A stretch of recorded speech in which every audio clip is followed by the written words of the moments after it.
বন্ধ করতে হবে, সব বন্ধ করতে হবে।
Good evening, sir.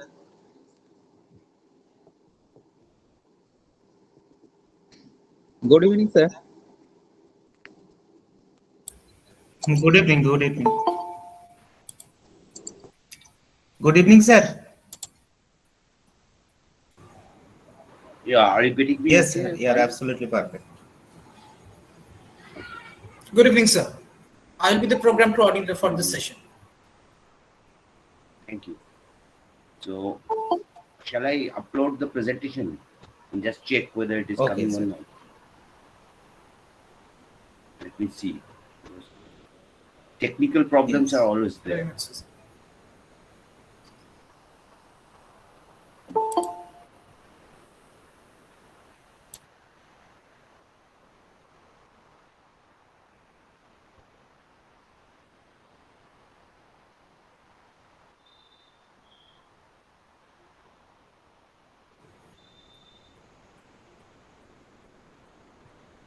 Yes, sir, it's very much visible. Okay, brilliant. Fine, thank you. So I'll be waiting. Sure, sir. Just let me go through certain technicalities and then we'll get back at you as soon as possible. Sure.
Very good evening to all the participants once again to this third and final day of the 3-day international webinar on climate change, human rights and literature organized by the Department of English and IQAC, Bharati Mahavidyalaya, Kapgari, in collaboration with the Department of English Government General Degree College, Mohanpur, Paschim, Medinipur.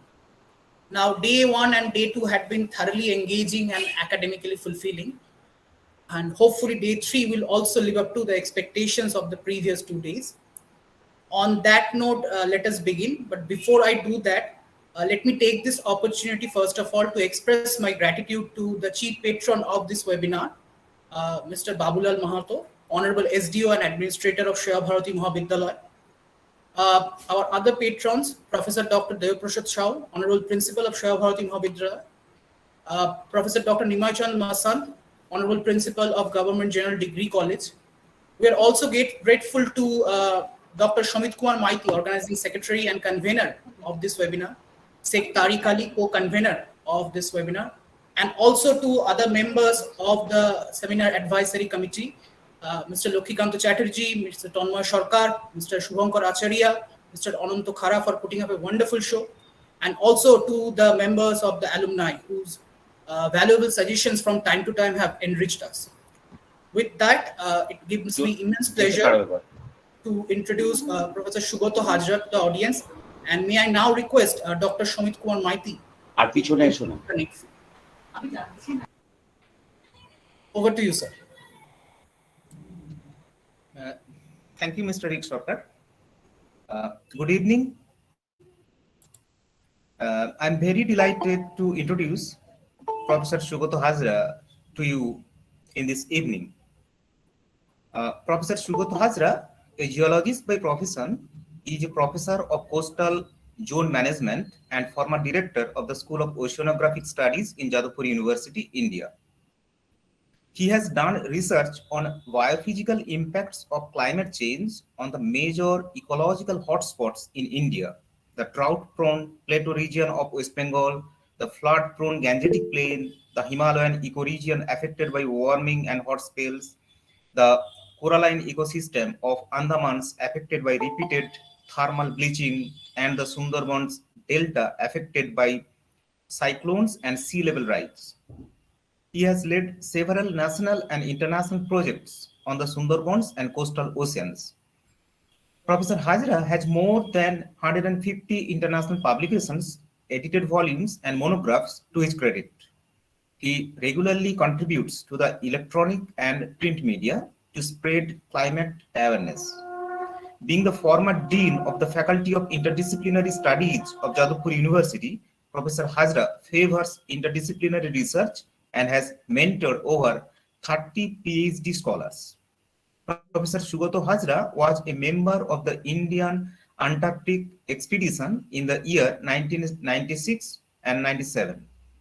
He has been an expert member of the West Bengal State Coastal Zone Management Authority since 2015 till date, since his nomination by the Government of India.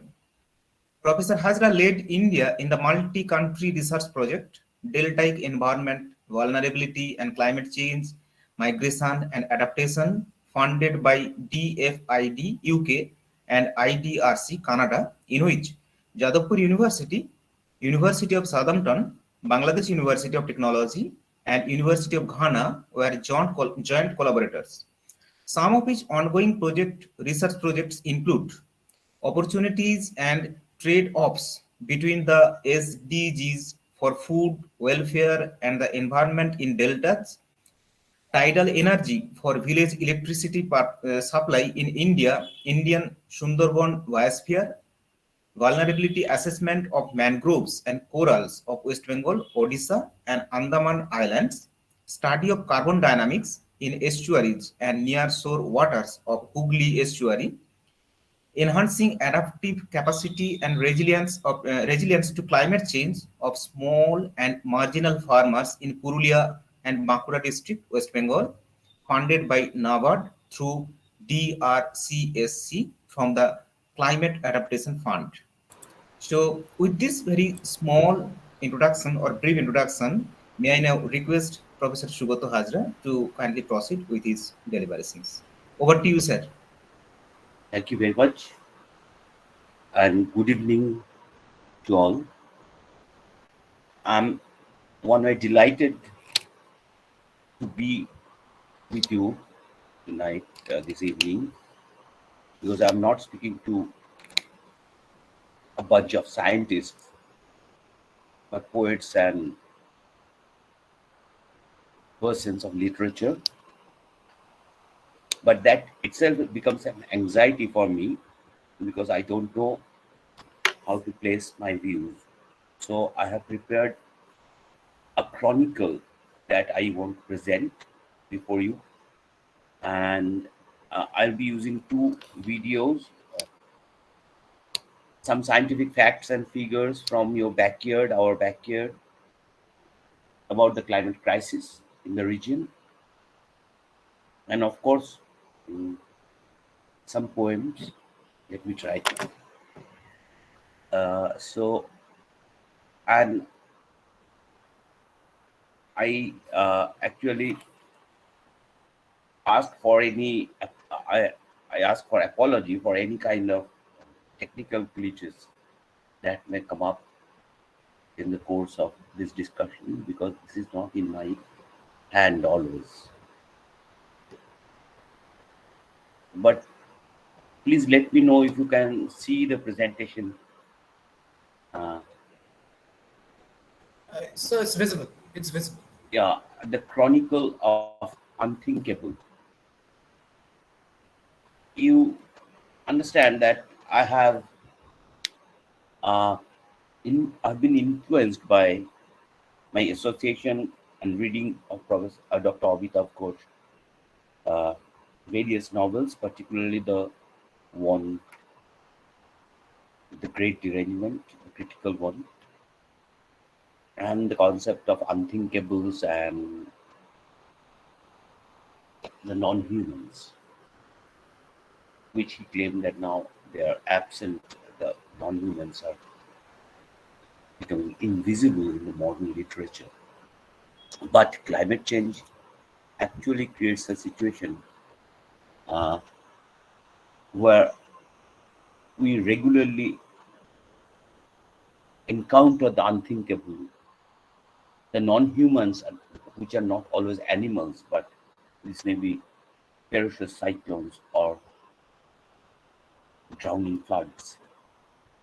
So both of these entities, you may call it, will be present in my discussion, and I'm quite gratefully acknowledge the support provided by two of my research students, one from English literature, Shabedi Das, and other from the Oceanography, Sourav Maiti.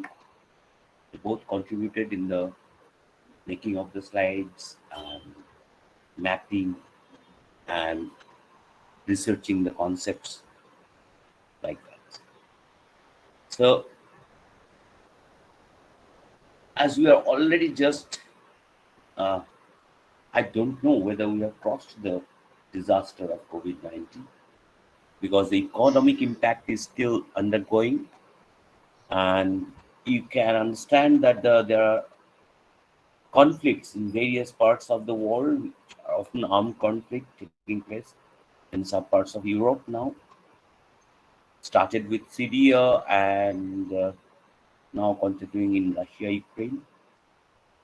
But in the last 2021 phase, the UN University lists top 10 disasters that has happened.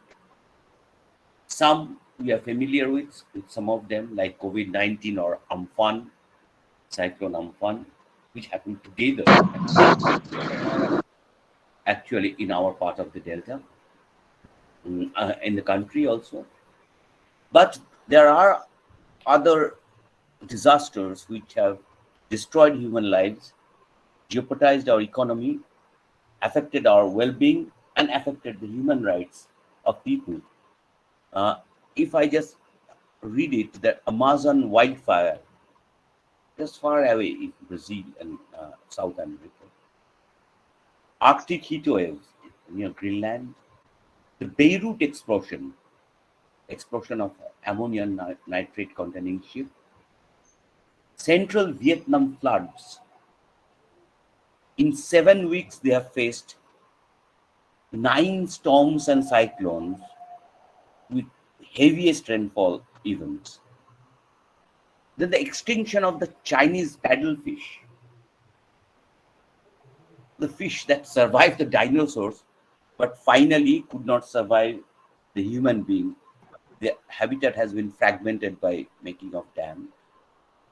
The COVID-19 pandemic created by the zoonotic disease of SARS-CoV-2. Zoonotic means it is coming from the animal to the human being. The cyclone Amphan and later Yas in 2021. The desert locust outbreak, which happened to be also affected us in Delhi and Gujarat region. The bleaching of the Great Barrier Reef, the longest coral reef of the our world, in Australia, and the Texas cold wave. Texas happened to be a very warm country, but there the temperature dipped down to minus 1, 2, 3, like that. So all these disasters, if you just think that they are isolated in space, concentrated in time of 2020 and 21, and they are of different kind. You cannot correlate with COVID-19 with Cyclone Amphan or Beirut explosion. It is an explosion of a ship standing in a harbor in Beirut. So how is there any relation? Actually, imagination and scientific thinking is basically a kind of poetry. How you relate the loss of these paddlefish with Beirut explosion? Nothing. There is no relation. One is Lebanon, one is China. But if you think of the Arctic heat wave, that the temperature rose to the highest temperature. I would request others to kindly mute their audios during the speaker goes on presenting.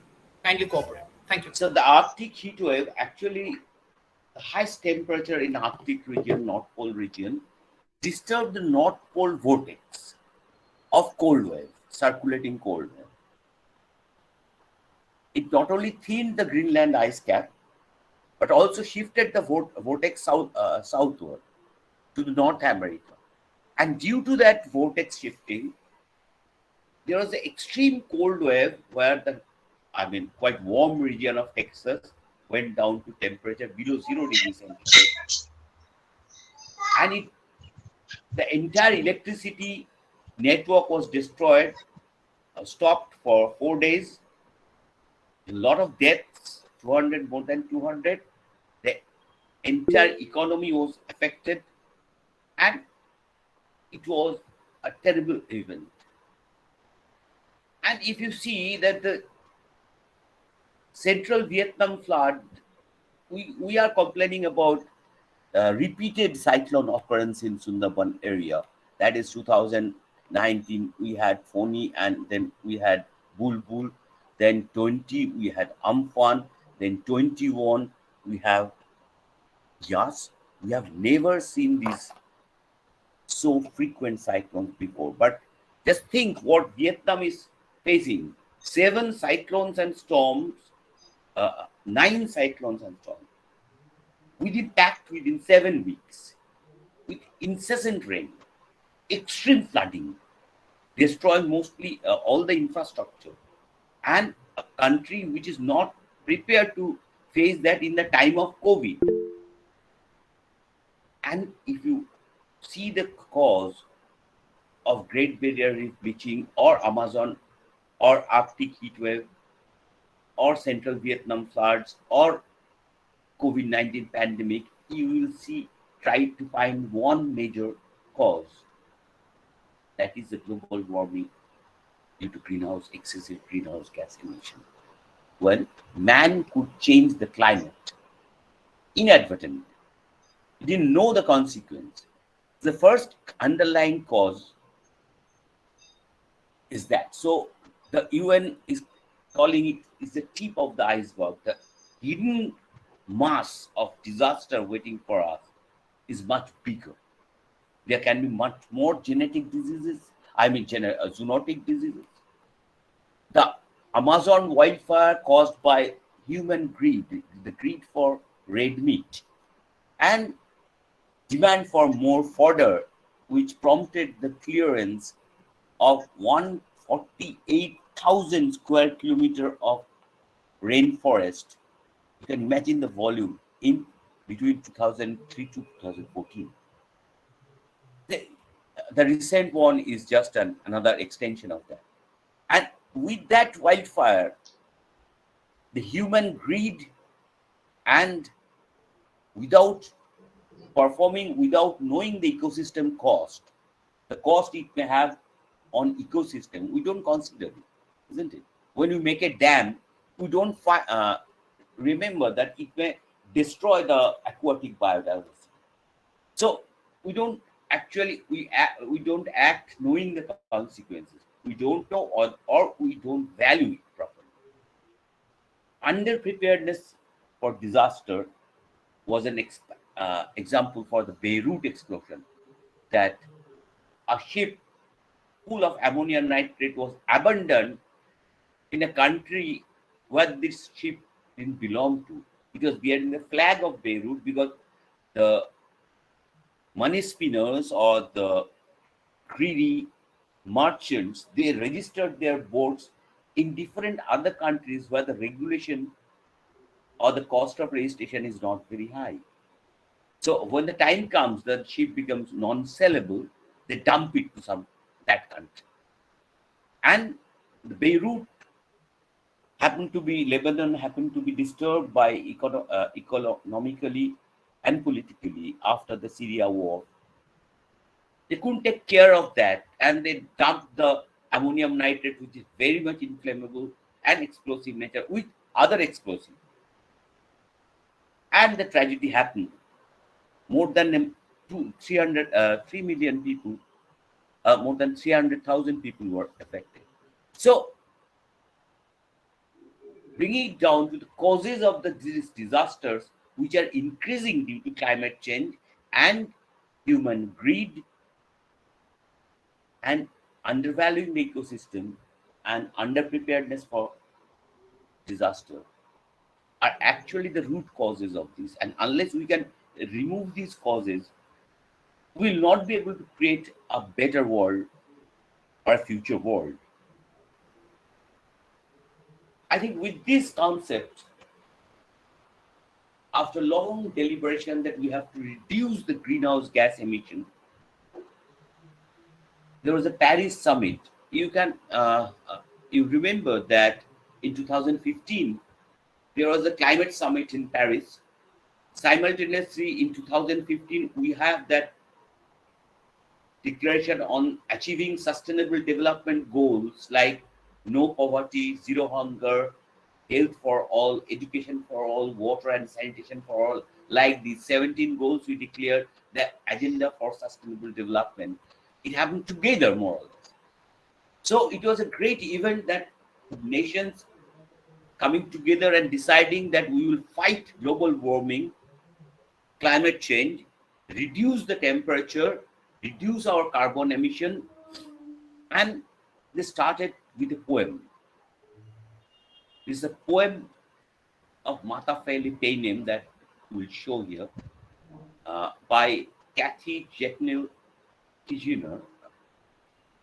She was a poetess from Marshall Island, the island which is now sinking due to sea level rise. Not only that, before 2000, this was the island which was practiced by the US for testing atom bombs. So you know that the indigenous people of the islands suffered quite a lot due to these warmongers, due to our excessive greenhouse gas emission, which is causing the temperature rise and sea level rise. So a poem by Kathy. I'll come back to Kathy again in the later part of the lecture.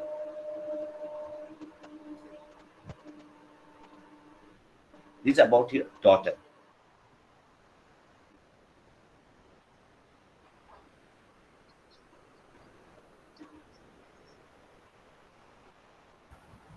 It is not audible.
Are you not getting the audio?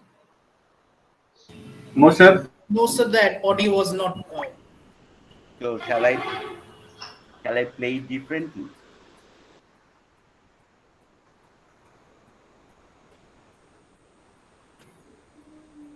Do you want to hear it or shall I skip it? Hello? Yes, sir, it's visible, but in terms of the sound, if any So at all, you are not getting the poem at all, isn't it? no, sir, it was not audible. It wasn't audio. So just let me try. I'll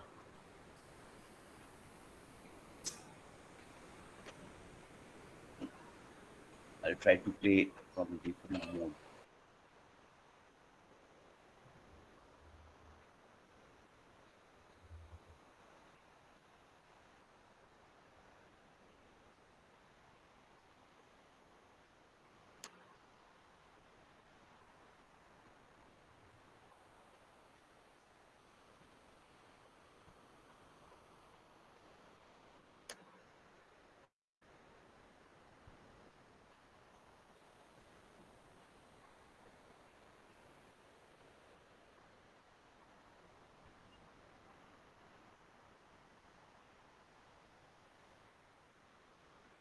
I'll stop share the presentation and I'll share it to a tab. Oh no. Oh, no, tab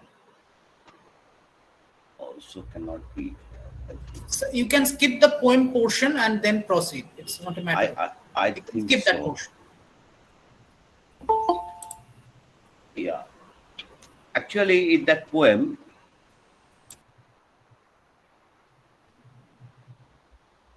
she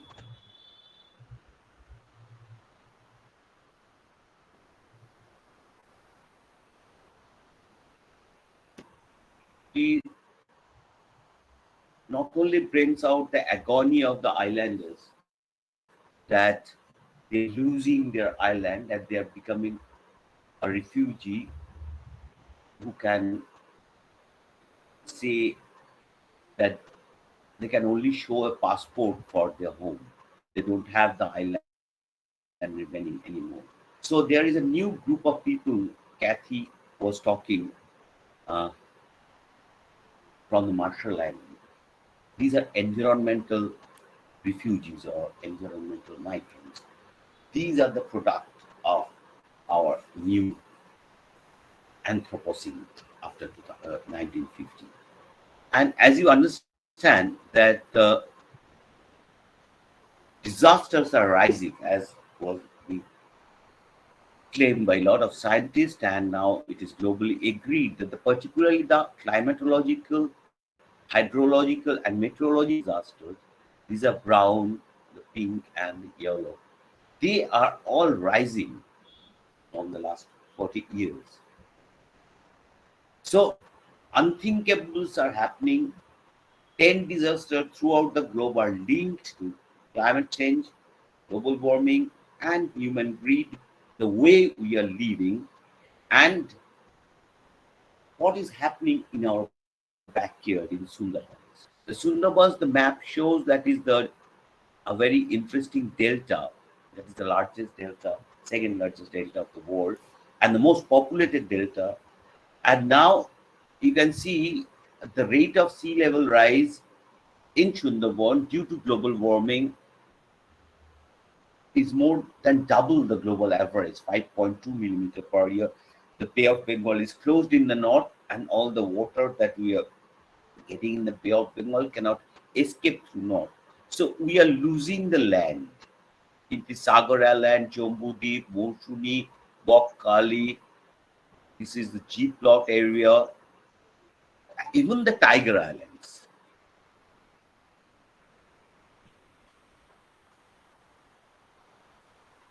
We are losing lands.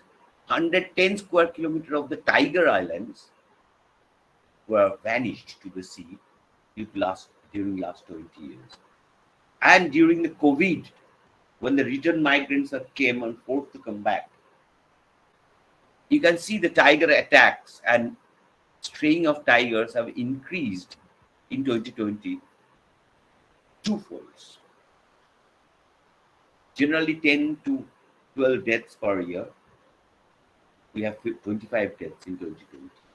And we have repeated cyclones hitting the Sundarban areas. So some unthinkable are happening. We are losing islands. People are getting environmental refugees. This is the primary school that we lost in Sagar Island to the sea. Kadumbini free primary school, 2017. We are losing Moshuni Island. This Baliara village is happened to be the very high risk, and the entire island is habited by only 20,000 people. Without the basic human amenities, you can think of human rights and how climate change can aggravate the violation of human rights. They don't have electricity, they still don't have potable water, or proper housing, or sanitation, or quality education. They are chronically suffering from land loss, ecosystem service loss, and loss of livelihood. They are forced to become migrant. Inappropriate adaptation, like some banks, embankments, I will show you, and poor health and well-being, resulting in their displacement. So this is the new phenomenon of this climate change ravaged Anthropocene. These are the kind of embankment that we are trying to resist the advancing sea. This is a picture from Moshuni long back, 2008. So there's brick pitched embankment to resist this water. And this is just a simple small cyclone. When the water overtopped that embankment, you can see the same trees here. The embankment is overtopped. So something unthinkable, some unthinkables are happening. The cyclones, this is the Yas cyclone in Ghoramar Island. The entire island is flooded. The island is pretty high. It is around 6 meters high from the sea. The entire island is flooded. Few people could take shelter in the rooftop, including the Panchayat Pradhan. So he has uploaded this message, the image. It is also the Moshuni Island, flooded, but long back, 2014. And this is the emergent situation, that when people migrate out, the men migrates out, they leave the old people, the children, and the women to manage the household, also face the cycle by themselves. So that was a report from Guardian, Forbes India. Recently, two inhabited islands of Sundarbans, Moshuni and Goramara, were evacuated. These islands have lost their ability to sustain human life, and most of their 34,000 evacuees left, hoping to make a new life in the mainland of India after the home was hit by 4 cyclones in just 24 months. Incidentally, only 39 families were resettled or planned to be resettled by the local government on the mainland, because they cannot find more land in Sundarban to settle there so many people. So the remaining people had to go back to the same island where from they were evacuated. You see or find any violation of human rights?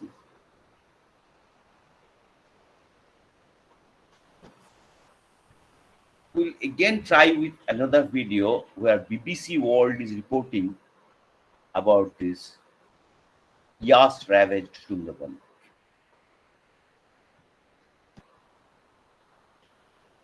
Can you see and listen to it?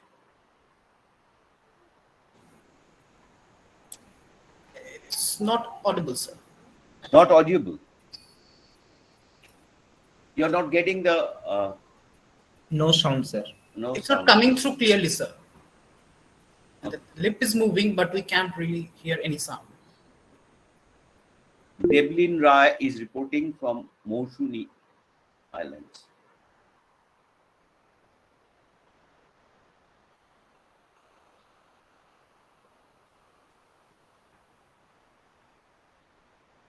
Global warming is bringing drastic change. Yes, somebody has posted in the chat box that its video is available on YouTube, and the Yeah. participants can click on the link and go there and just upload the video, or they can share the video. Yeah, they can share. So they are being forced to live like this. This is Sundarbans.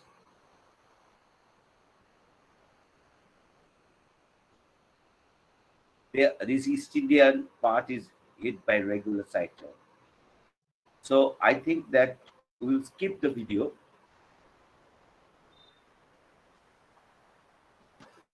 But you can see that the link has been posted by Shaberi. I think you can see both the videos, both the poem as well as the Sir, BBC. shall I try to Yeah. to share in my laptop?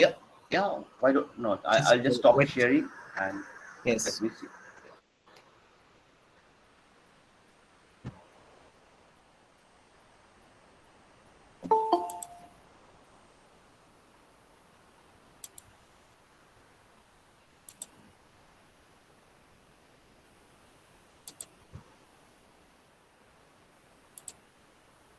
Thank you, Shaberi, for this valuable piece of information. I think the participants can click on the link and go there and see the videos. Thank you, Shaberi, once again.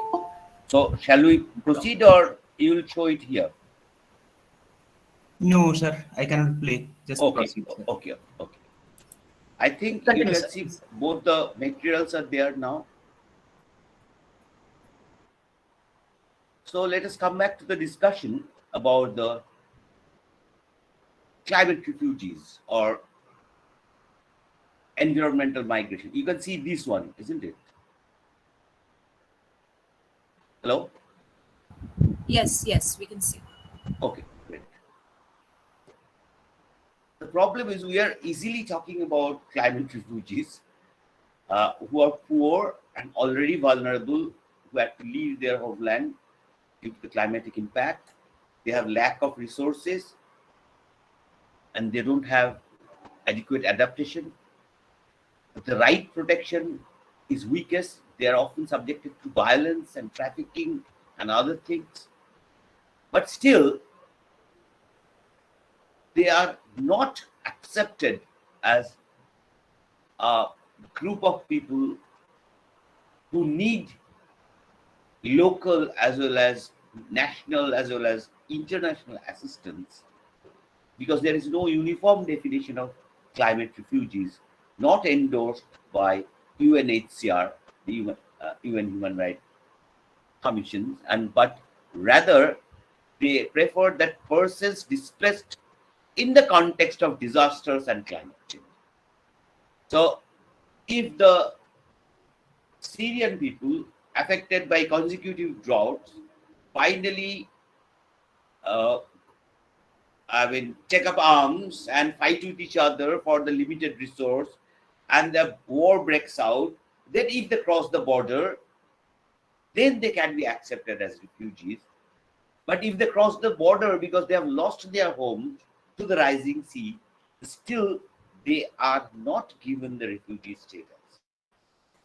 So no international agreement on who should qualify as a climate refugee. Are they displaced by Amphan or Yas-like disaster, or instantaneously displaced, or people from, say, western part of Purulia or Jhargram, who are due to repeated drought in 2005, 10, 15, and monthly droughts in the monsoon time, they are forced to leave their homes as a migrant. Will they be given a status? So we just think about that. No plan to manage this growing crisis, even when the return migrants who have left for their homes to work other areas in India, they came back with 1 day's notice. I don't know how they could manage to come back by selling their whatever they had and other things, taking loans. There was no support to them. They were walking over the railway tracks. Some of them died. And there was no record that who are to be given an assistance, because you don't keep any record of migrant laborers in your state or in your district or your village. So there is an urgent need for a human right based approach. Because why human rights we are discussing is it is a legally codified moral language which we generally understand and accept, and for finding solution at international and national level. So if we lose land either in Malda or in due to river erosion or in Sundarban, will sea level rise? Will you get any compensation? I would request the participants to kindly mute their audio, please. So climate change is intrinsically linked with the human rights because its impact on the ecosystem and natural resources like freshwater resources. And if you don't have freshwater resources at drought situation, the right to water and sanitation, right to health, or right to life, or right to food is violated. If the terrestrial ecosystems like the forests, the shalbones of your area are affected due to heat waves and the hot spells, abnormal high temperature above 44 degrees centigrade. So then affected rights will be the right to food, right to an adequate standard of living. Again, the coastal ecosystem and low-lying areas are affected by cyclones, flooding, and surges. Then the affected rights will be the right to life, right to health, right to housing, right to an adequate standard of living. When the ocean systems are getting affected due to acidification or other damages, the right to food, right to adequate standard of living is affected. When the food security and the production system is getting affected, again, the right to food, right to health, and right to life is affected. So you can see the link of the climate change with the violation of the human rights and the need for understanding of human rights and making the society aware. And who can make the society aware? Not the scientists. We can have data, maps, curves like that.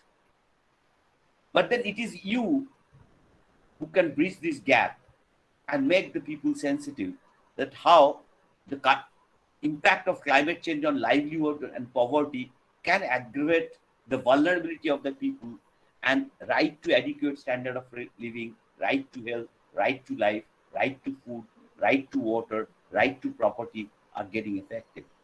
And recently we have seen, and it is always understood, that the climate change affects the human health maximum. Not only the physical health, but also the mental health.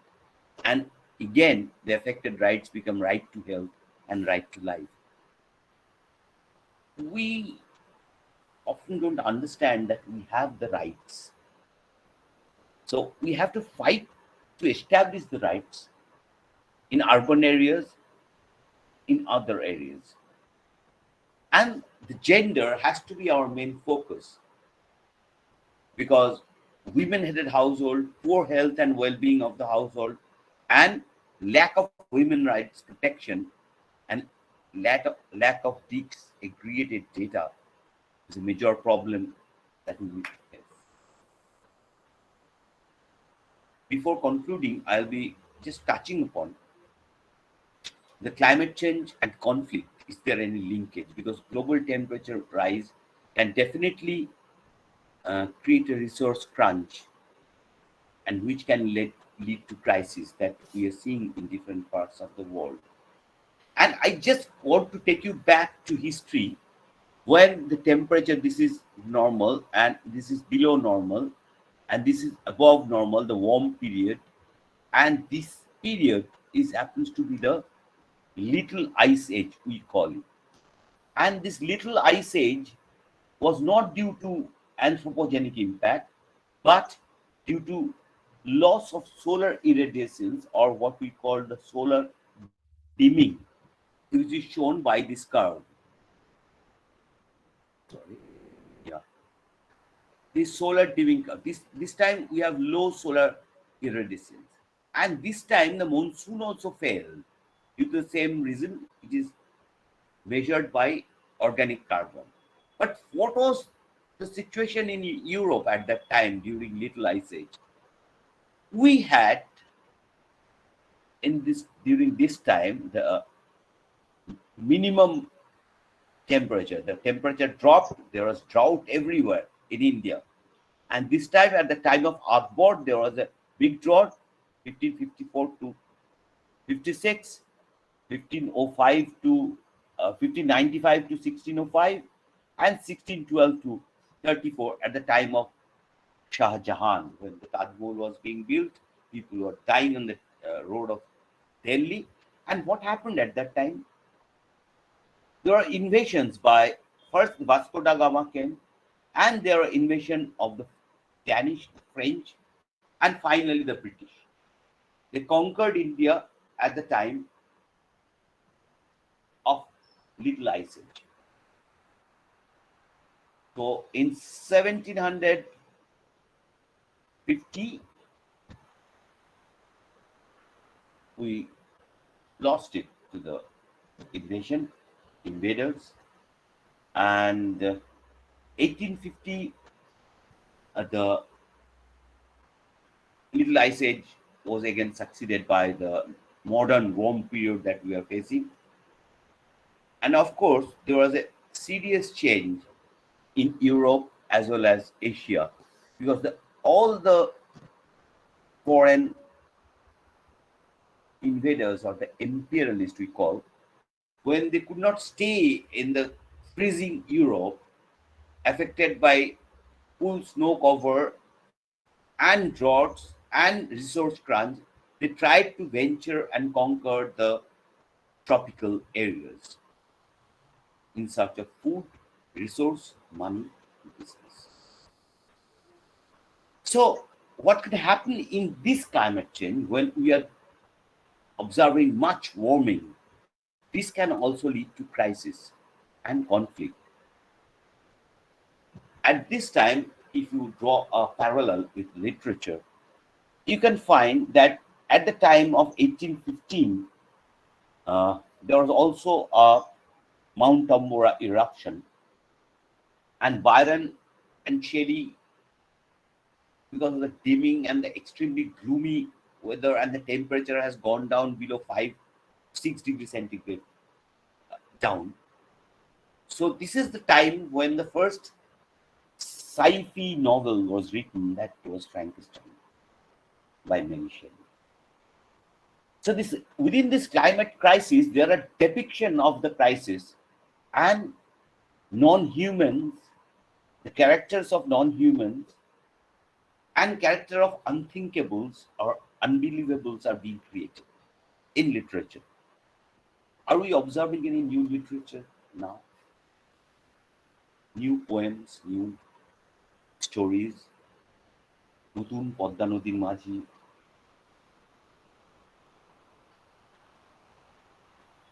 we need literature because we need a salvation. We need to find a way out of this crisis, because Frankenstein, it also contains a message of hope. It is not totally dystopic as generally we find in sci-fi literature, or nowadays there is a genre of literature which describes the future world and thinks that a negative portrayal of the climate change destroyed world will create some repulsions among the present and can produce the change that we want to bring to end this climate crisis. But the young ship captain Robert Walton in Frankenstein mentioned in Frankenstein that we can still turn back back the wheel of this monopoly capitalism. Not spelled there, but what I'm putting the word in that. We can still turn back. And what does it mean for us, our monstrous creation of global warming? Is the magnum opus of our technologically advanced species a murderous one? A ravenous world that constantly eats away our trade margins till it swallows us whole? The great scientific power must be tempered with significant climate responsibility. That is the need of the hour. Who takes the responsibility for the climate crisis, or even the climate refugees, or the inequalities in it widens? You can think at the time of COVID, there are a lot of corporate houses that made huge amount of profit while the entire country suffered. How can the chasm between the haves and have-nots in the Anthropocene be bridged? And who pays for the climate adaptation and mitigation? Nobody is contributing their part, the advanced world.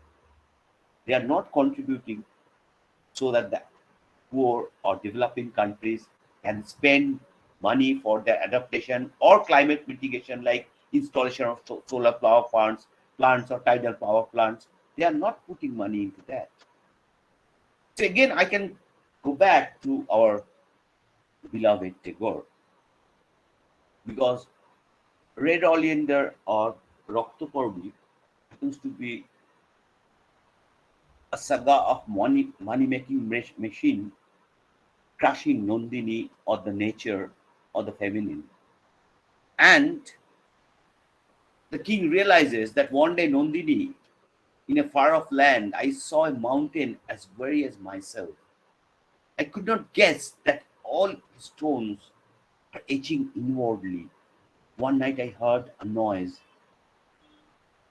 as if unthinkable, as if some giant evil dream had moaned and suddenly snapped asunder. Next morning I found the mountain had disappeared in the chasm of a yawning earthquake.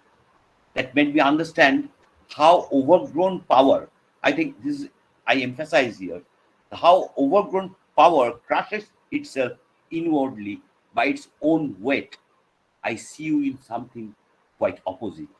But even the king realizes the network, the governors and others, through the king, destroys Ranjan, Kishore or Nandini, and then only Bishu Pagal, the protagonist, says that now it is for me to take the last lonely journey. Perhaps we may meet. Perhaps she may want me to sing my mad girl, oh my mad girl, come brother, onto the fight, যুদ্ধের এসো. And here is her wristlet, Agulal bolo. Here is her wristlet of red oleanders. She had bared her arm today and left us. Then Bishu Pagal takes the lead again. Once I told her I would not take anything from her hand. I break my word and take this. Come along. So there is a call given in the 1930s to turn back. But we didn't pay attention. We didn't pay attention also to 2015 when Kathy recited the poem and the world agreed that they will reduce the greenhouse gas emission, they will reduce the carbon, but we didn't turn back. Even after the COVID, we are still not prepared to face the disaster or face the climate change.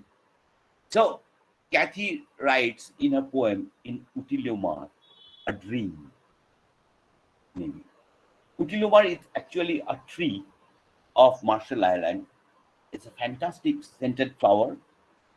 Their leaves are also used for different occasions, for garlanding and other things. So it is beauty, but the wood can be rubbed together and the fire is created. So they create fire from that wood.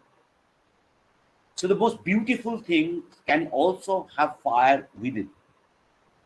So Kathy writes that I still nightmare a dead leather shark, of dead leather sharks. I would rather dream, I would rather imagine our next generation, their voices turning the tides. So that was the movie being shown. You please see that, Matafele Pelim poem again. How our underground reservoirs will drink in their chants of the new generation. And how they will speak shark songs. Sharks are very, revered. They worship sharks. How they will speak shark songs and fluent fish. How they will leap petals of beautiful, unafraid into the water before blossoming to fly. So I think I'll end here with a note of hope that we'll be able to fight these unthinkable disasters and climate-induced disasters and climate change, but the poets, but the people from literature to take the lead. We can support you, but you have to lead. Thank you. Thank you, sir. Thank you for this wonderful presentation. The fact that you approach the whole issue of climate change from the perspective of oceanography studies is something which is quite novel to us. And also you spoke about the disasters and all those stuff, which actually, is justified by the thesis that is proposed by Amitabh Ghosh in his latest book, The Nutmeg's Curse. A parable for planetary crisis, where it talks about the Gaia, that is the Mother Earth, not being inert. It is writing back, it is hitting back in terms of taking revenge on us. Also, in the course of your presentation, you have linked the concept of climate change with the important questions regarding fundamental rights and all those. And at the end, I can only marvel at your, eclecticism, in the sense that you have drawn from a huge number of resources. So thank you, sir. Thank you once again. With that, I now open the session for questions. And if the participants, they Quick can. questions. Yeah. I have only 5 minutes time. Sure, sir, sure. Yes, we'd like to have some questions from the audience. Yes, if there is any. Hello, sir. Yes, Dr. Shubhankar Patra, please go ahead with your question.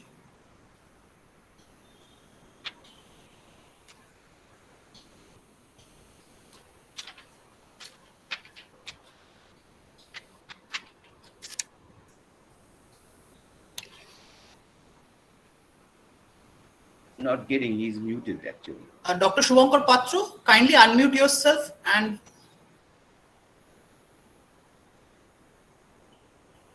I think he has left the meeting.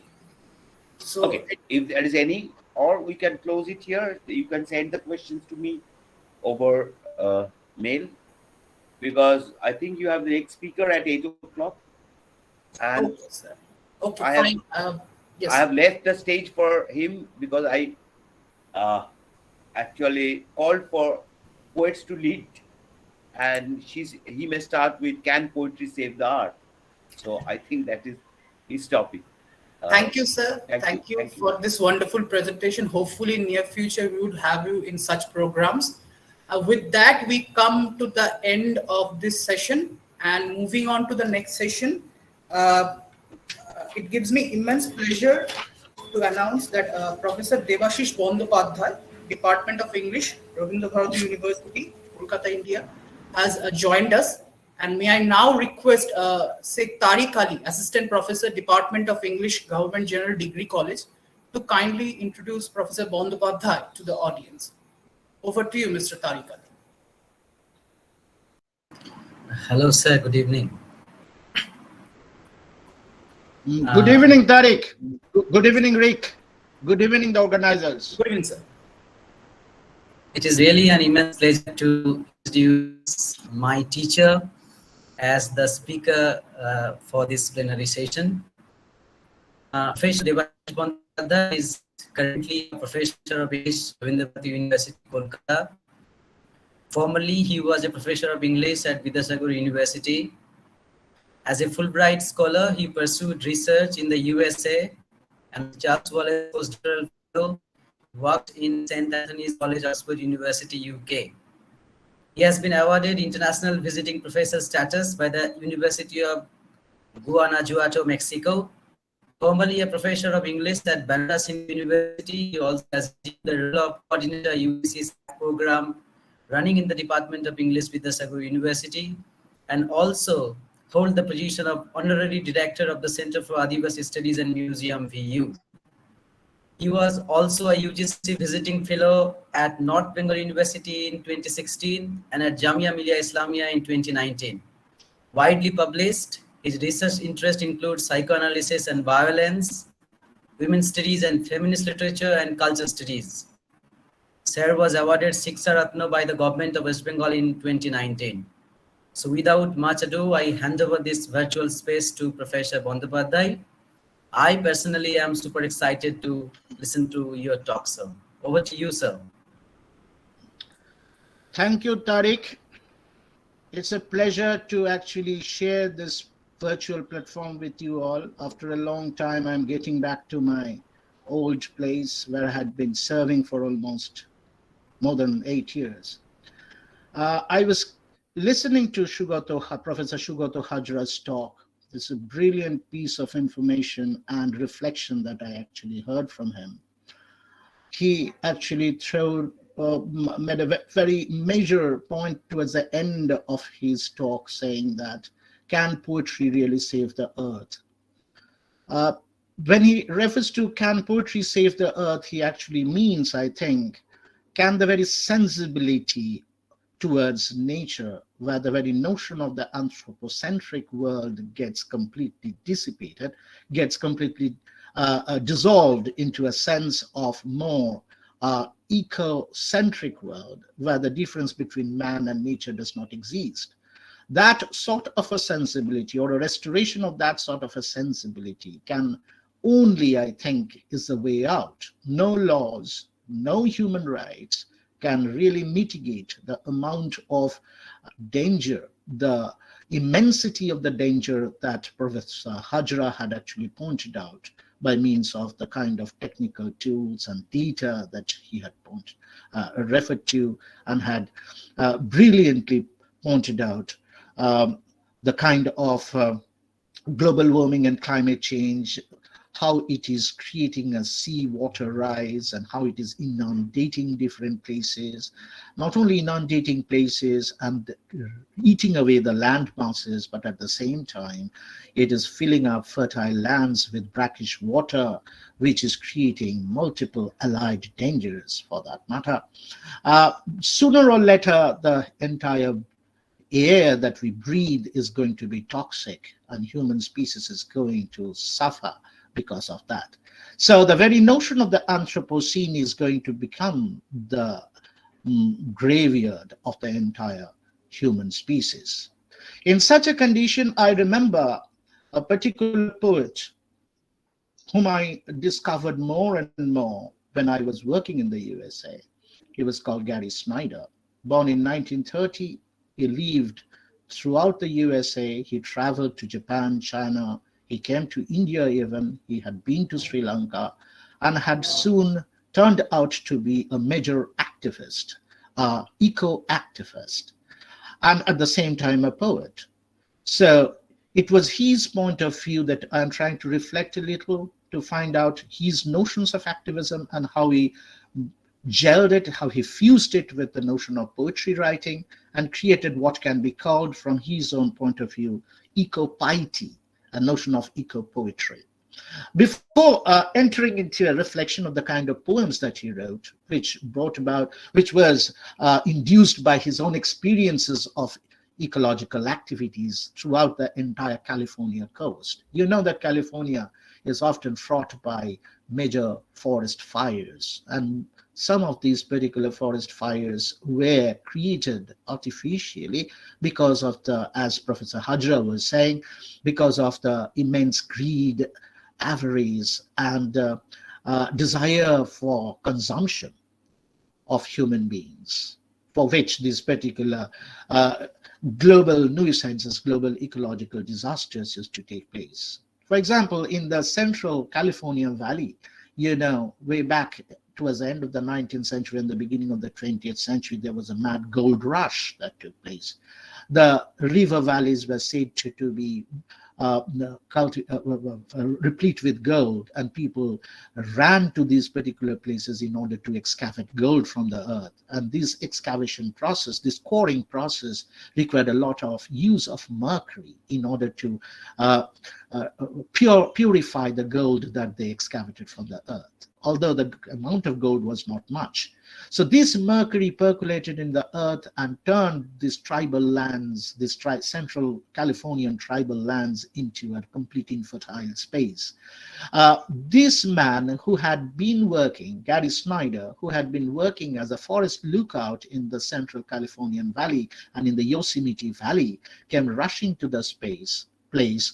He fought against this mad human consumerist lust, and at the same time took upon himself the responsibility of transforming this mercurial land into arable land once more. It was an immense task. Just to give you one or two examples of the kind of person he was, the kind of effort, the kind of mindset that is required to restore the earth to its former place and stop and thwart this journey towards a diabolical end that Sugoto HAZRA had actually pointed out we are moving towards. So this sort of a person is required now, both in the form of a poetic sensibility and the form of activism. He restored this mercurial land into an arable land.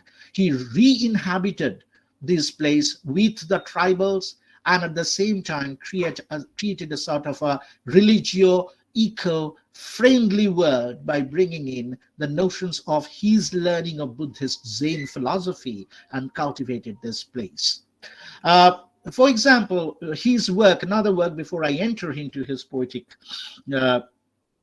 works, in the Yosemite Valley, you know that there were huge trees in the Yosemite, which is again in the western coast of California, which is called the Yosemite National Forest or Sanctuary. There are huge trees which are called sequoia trees, which is a Mexican name. These sequoia trees were very tall, and at the same time they had very big girth. These trees used to live for 250, 260 years.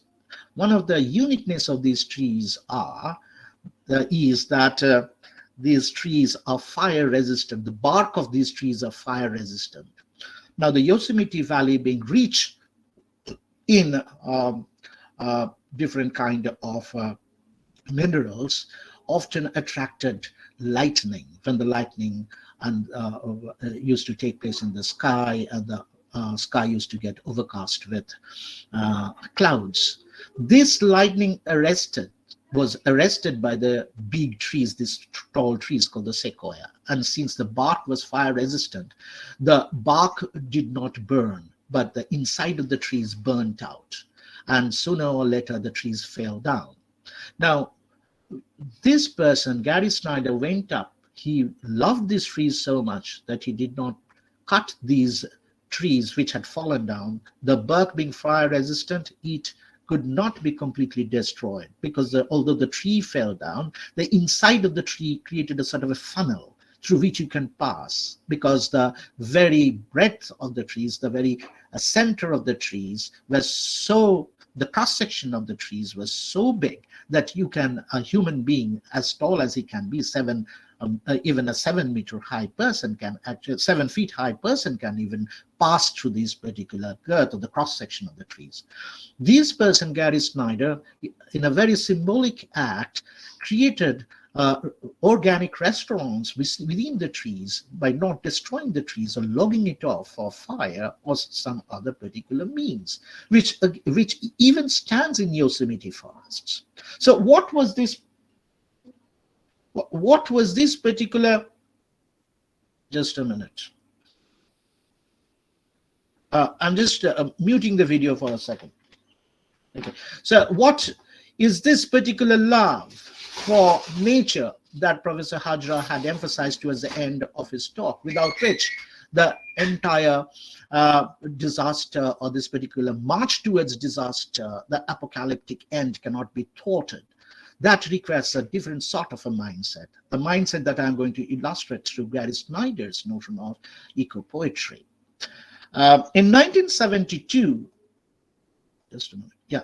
In 1972, when the Stockholm Conference on Environment took place, it turned out for the most part to be a series of diatribes, especially between the developed and the developing nations, on how to exploit the limited resources of Mother Earth. Ecologically minded people were left with a deep sense of despair and helplessness. About a month after the conclusion of the Stockholm Conference, Gary Snyder wrote the famous poem called Mother Earth. I remember you had been speaking about the notion of Gaia and the particular worshipping of the notion of Mother Earth in the form of Gaia can reinstall from a religious and a solemn point of view, ritualistic point of view, restore our respect for Earth and all that Earth can create as nature having life of its own, without human beings mapping their own nuisances upon nature, but considering nature as a religious whole for itself. Now, Gary Snyder wrote his famous poem on Mother Earth, in fact, solemnizing the notion of Mother Earth, and it came out in a serial form in the New York Times. That was in 1972, just a little after the conference. It began with a terse foreword in which he said that everyone came to Stockholm not to give, but rather to take again. Remember, it is a conference on climate change. It is a conference on world warming and environmentalism, but everybody fought on how much they will get. So it also turned out to be a conference on lust, conference on consumerism, rather than thwarting of consumerism. According to him, according to Snyder, except the Hopi Indian delegation, which is a tribal Indian delegation in the Stockholm Conference, who spoke in defense of the biological and ethnic zones of the Earth, nobody actually really spoke on environmentalism. The poem Mother Earth meant to defend all the creatures of the earth, including trees, ants, bees, fireflies, starfish, and everything which is non-human for that matter. Snyder defends the way of, as I said, quote unquote, eco-piety. If you are pious towards the God that you worship, let the God be the ecology. Let the God be nature. Let your own former notions, Wordsworthian notion of pantheism for that matter, work to create a sense of God not lying in the temples, in the precincts of the temples, in the precincts of the church, in the precincts of the mosque, but there in nature, each and every element of nature as God. If you cannot consider these particular elements as having life of their own, at least consider them to be God, so much so that you do not create or go on sacrileging these particular places, or completely denuding the places. Something that you do not do to a temple, something that you do not do to a church or to a mosque. The same thing you do not do to the ecology, because it is an eco-piety, a notion of ecological worship that you require to do now. However, even if you cannot love, at least the notion of God residing there would make you do away with the notions of laws. It would be an internalized law of ritual worship that will help you restore nature indirectly, unconsciously, without your knowing it. Snyder's poetry is eco-poetry, which conjoins ecology and poetry in one without any hyphenation. Poetry builds the temple of words, and eco-poetry enshrines the whole earth as a temple. By the neologism which he uses, called eco-piety, we mean to propose an ecological radicalism which seeks fundamental changes from the bottom up and uproot our conventional way of thinking and doing concerning the earth. Only one earth, not multiple for that matter. You cannot divide your earth from mine and mine from another person's. That would create a notion of the self and the other divide from a psychological point of view, and would create all different kinds of non-scrupulous activities. So we have to first think about one earth, and that is what is the main theme of his famous poem, Mother Earth is. Ecopiety is the way of deep ecology. It is almost a sort of a anarcho-naturalism, anarchic naturalism towards which human beings require to go back, as a sort of a primitivism, which itself is a sort of a critique of the kind of industrialized consumerist culture that we are perpetrating in this world. So if you require to critique it, the most radical way to do it is to get back to the anarcho-naturalist primitive word. He also uses the term called rewildism. Rewild, use feral animals, feral creatures on earth. Feral creatures means creatures which had been non-human species, non-human creatures which had hitherto been domesticated. Now allow them to return back to the wild again. It is called rewildism. That are some of the major moral principles upon which the notion of deep ecology was grounded. And he was very much an advocate or a votary of that sort of an ecology. However, he was sustained in this particular philosophy by ideas of Zen Buddhism, ideas of Upanishadic notions of man-nature relationship very much. It is a kind of a ecological philosophy which also was propagated by the famous Norwegian philosopher Arne Næss, Naess, ARNE, deep ecology, introduced, however, just the next year after the Stockholm Conference in 1973. Deep ecology seeks the intrinsic connection between the practical movements of ecology and philosophy as an encompassing discipline. Let me quote from Snyder. Snyder says, it is so far as ecology movements deserve our attention, they are eco-philosophical rather than ecological. Ecology is a limited science which makes use of scientific methods. Philosophy is the most general form of debate on fundamentals, descriptive as well as prescriptive, and political philosophy is one of its subsections. By an ecosophy, if we shorten this particular word called eco-philosophy into ecosophy, it's a portmanteau word, it becomes what Snyder says is a philosophy of ecological harmony or equilibrium. A philosophy as a kind of Sophia wisdom is openly normative. It contains both norms, rules, postulates, value priority, announcements, and hypotheses concerning the state of affairs in our universe. Wisdom is policy wisdom, prescription, not only a scientific description and prediction. The scientific description that Professor HAZRA had pointed out that brings in immense danger in front of us cannot be, as I told you repeatedly, be thwarted only by norms, by laws, and our understanding of science. You require to empathize with this particular notion of which itself becomes ideology or a philosophy. The way of ecopiety, unlike the conventional ethics that regulates the moral relationships only among human beings, promotes the moral recognition and affirmation of each person of his or her coexistence with other living beings and non-living things, as well as with other human beings, as it means absolute reciprocity, an unqualified and almost a sacrosanct bond of coexistence among all beings and things. Piety is unmistakably a moral virtue.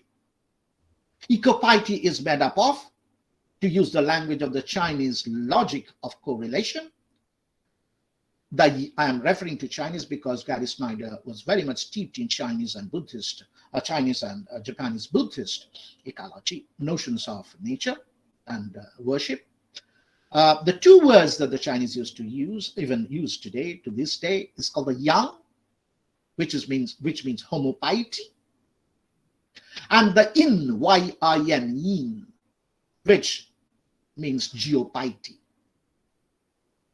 Now, yang and yin, homopiety and geopiety or ecopiety are actually complementary terms. The yang of homopiety and the yin of geopiety should actually conflict together in order to save our Mother Earth. The former refers to the conviviality of man-woman with man-woman, and the latter, that means yang, which is homopiety, refers to the conviviality of man-woman, woman-man-woman relationship, whereas yin, which is geopiety, is actually a relationship between woman, man-woman, and nature. As for geopiety in particular, Snyder considers himself a voice from the wilderness and a spokesman for the unrepresented realm of nature. Quote, 10,000 things, as it is called by East Asians. Ecopoetry is for Snyder the voice of nature itself. The ecopoet hears and obeys the ecological chain of being. In the ancient Greek tradition of Hermes, we may say that for Snyder, the ecopoet is the hermeneut, the worshipper of Hermes. Hermeneut, you can also call hermeneut a messenger of Hermes, of the primitive nature or Gaia. That is why the Mother Earth, the first poem that I referred to, Gaia. According to the Homeric poem, Hymn to Hermes, the god Hermes invented the lyre, which is required to strum, that particular lyre, from which the word lyric poetry evolved, lyre. Hermes invented the lyre out of a tortoise shell. That is what is important, out of a tortoise shell. The meaning of whose meet is synonymous with the discovery of the universe as a sounding orbit and harmony. The conch shell, Snyder himself notes, is an ancient symbol of the sense of hearing. Through the conch, the sound passes and it creates a sort of an oral perception. See, from the tortoise shell, acoustic instrument is developed. From the conch shell, the very notion of hearing is created. See how nature itself is replicating, quote unquote, replicating human faculties. Or are we really replicating the natural faculties which is inherent within nature as a persona itself? Robert Frost does that in his poem after poem, where he himself, as a Dymock poet, a Georgian poet, had really shared the kind of farmer experience that he have had in Yorkshire in England, and also in a particular village in New York.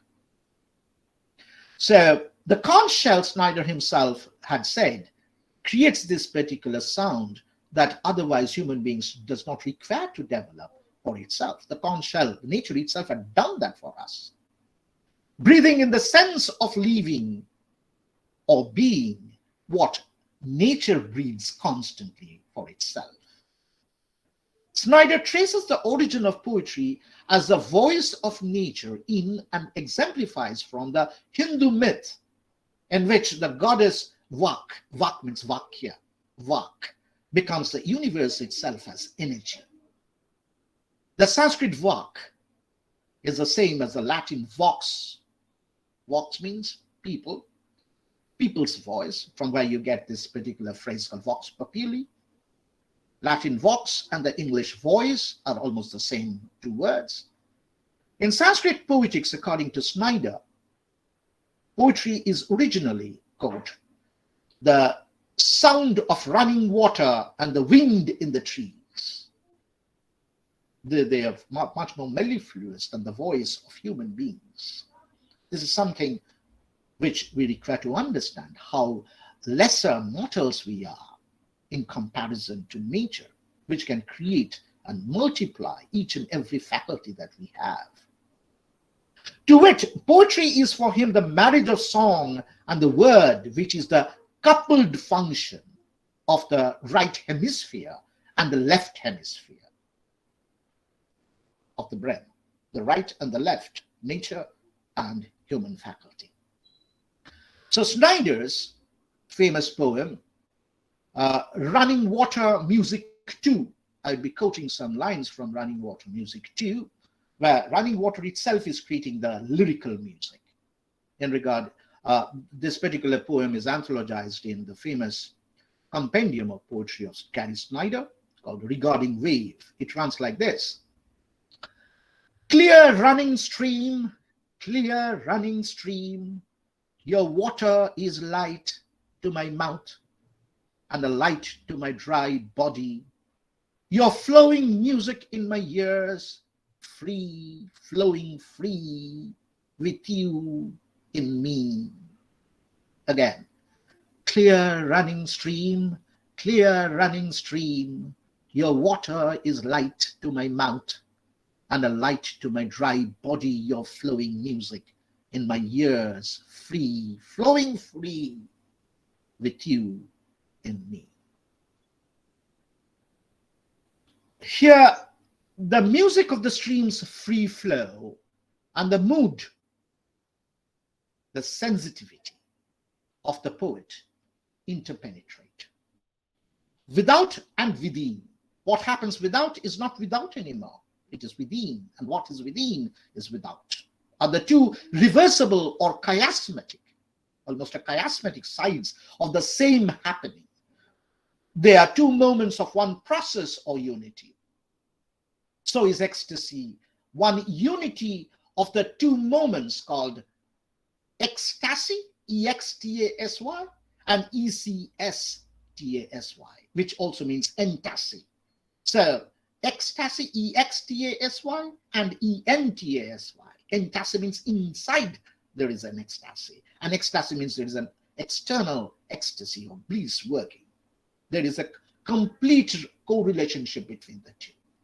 In fact, these particular things can be better understood from a psychopoetic point of view, or a eco-psychology. There can be something called eco-psychology, where the very notion of the ego's role being broadened to include multiple things in its compass creates the notion of a broader idea about the human self as completely attuned to nature. Otherwise, the very notion of the ego creates a sort of a narrow compass where you start making a divide between yourself and the other. But then this infinite I that Coleridge had pointed out, those who are literature students would be knowing from your reading of Biography of Literature, book 13, that what is primary imagination, Coleridge said? Coleridge said it is almost like replication of in the finite I, the infinite I am. What does this mean? Infinite I am in Hinduism called Brahman, the Brahma, isn't it? That infinite I am is replicated within the finite mind. How is it possible? From a ecological point of view, it is something like that. That means, in spite of the growth of the ego within us, there is a remnants of, there is a remainder of the pre-egoic state constantly subjacent within our mind. So that so much, at any point of unique time, it might be an epiphanic moment, it might be a constant moment. Just like Coleridge's notion of primary imagination, we can simply relax the borders of our egoistic divide and encompass the entire universe the way you had been doing in the pre-egoic state of your life. So the pre-egoic state is a state which is always already immanent, embedded within us, in spite of all our egoic consumption, greedy, wayward lifestyles that we lead. So we are capable of getting back to the infinite I am at any moment. And that particular process is possible only through an ecopoetic. And Coleridge, much before Gary Snyder, had pointed it out as a British poet. So you require your imagination. If you cannot hear the smell of the sea, if you cannot see the sea, if you cannot feel the sea, because you have grown old and the ego had created a sort of a constraint for yourself to get back to it, then what do? You reflect within your finite mind the infinite I am. Otherwise, you, like the Immortality Ode of Wordsworth, where the child is almost beside the sea, that is the pre-egoic state, where you do not require your probity, your philosophy, your reflection to be at one with the sea. That particular oneness with nature requires to be revived, but we are helpless. We cannot revive it. Why? Because we are handicapped by the egoic state of consciousness.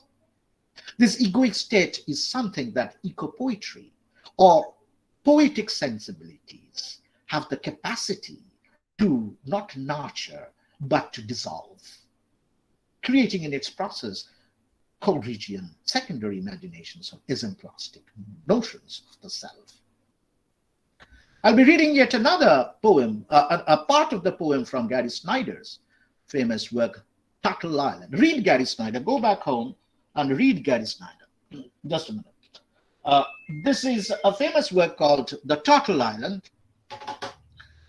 In fact, I have been working on Buddhist performance poetry for quite some time. This is just a sort of a take away from Buddhist performance poetry. I'm not going to speak about Zen or Zazen Buddhism so much as the philosophy of eco-poetry here. Let me read the lines. The silence of nature within. The silence of nature within. The power within. The power without. The path is whatever passes. No end in itself. I read it again. The silence of nature within. The power within. The power without. The path is whatever passes. No end in itself. The end is grace, ease. The end is grace, ease, healing, not saving, singing, the proof of the power within. Snyder's vision of transformation is one of the total deconstruction of inherited thinking and doing. It is a kind of turning on a Gestalt switch, to borrow the German word Gestalt, switch. In his own term, it is jujutsu in Japanese, a flip over that calls for a post-civilization. It's a time for post-civilization. We have had enough of civilization. Freud had actually dug a nail on civilization when he wrote his discontents of civilization. Civilization and its discontents. The beckoning of a return to the primitive. That is the simple condition where the wild, the sacred, and the good will be one and the same again. Snyder's post-civilization, which is radical and subversive in the etymological sense of the terms, intends to heal or cure the sickness of civilization. This is what he actually tries to cure. It's a return to the basic way of becoming primitive. In Snyder's vision, moreover, there is a triumphant moment of transcendental quietude in post-civilization when he beckons us to go beyond the survival of the biosphere and draw our strength from some kind of ecstatic process, which is beyond birth and death. Could this be perhaps nirvana?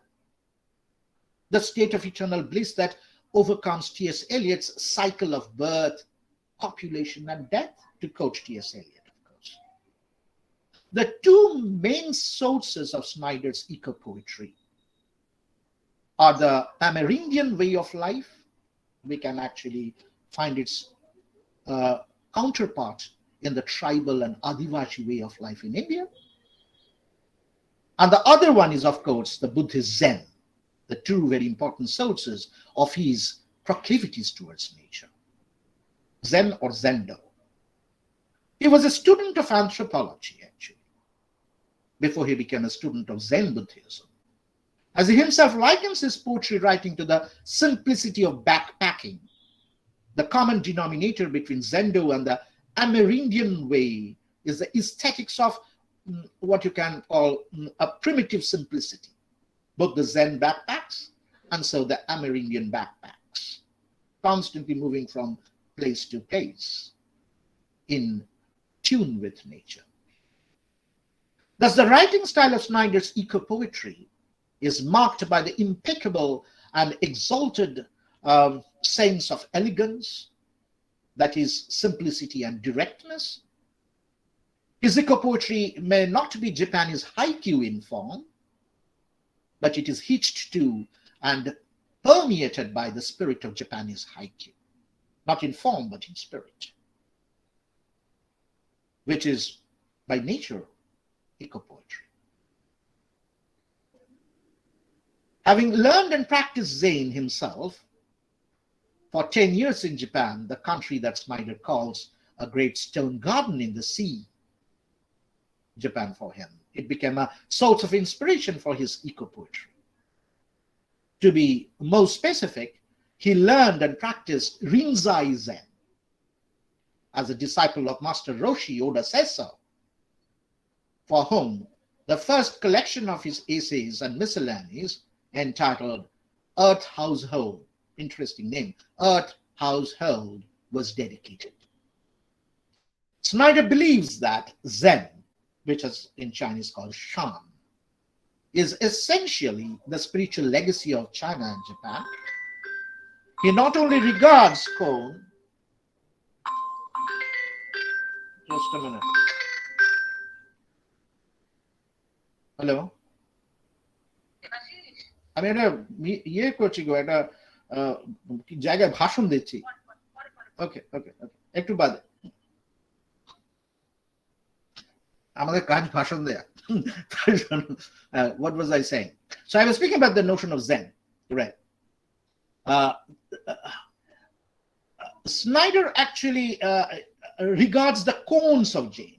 Koans are Zen sayings, the hymns in Zen. The Zen sayings, the particular apostolic references in Zen are called the koans, K-O-A-N, which are almost haiku in nature. As a mine of Chinese cultural information, but also speaks unreservedly of the Zen of humanity. His writing of and about Zen is as well known in Japan as that of Thomas Merton, for that matter, Alan Watts, Philip Kapler. So many famous poets have almost the same kind of spirit and levels of intellectualism as Snyder had. The way of Zen, according to Snyder, I have been doing Zen for quite some time, so this particular passion for Zen had this particular effect of creating a quietude of mind. I had been practicing, those who are my old students and those who had been in Vidyasagar University for some time might be remembering, I had tried to initiate mindfulness as a sort of a way of quieting our passions by engaging it with the notions of psychology.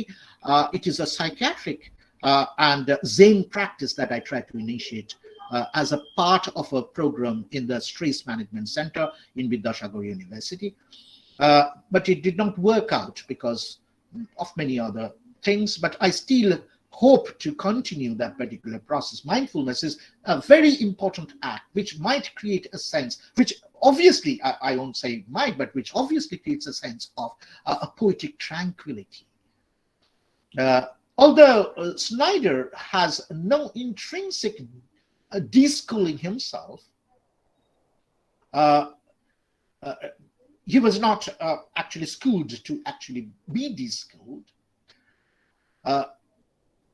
His notion of Zen was for a lot of reasons a search for primitivism, a term which comes from the Latin primus, means primary, first, which is the first concern. He confesses that as poetry holds the most archaic values on earth that go as far back as the Upper Paleolithic age. In the case of Japan, the primitive refers to the condition where its islands were studded with little shrines called jinja.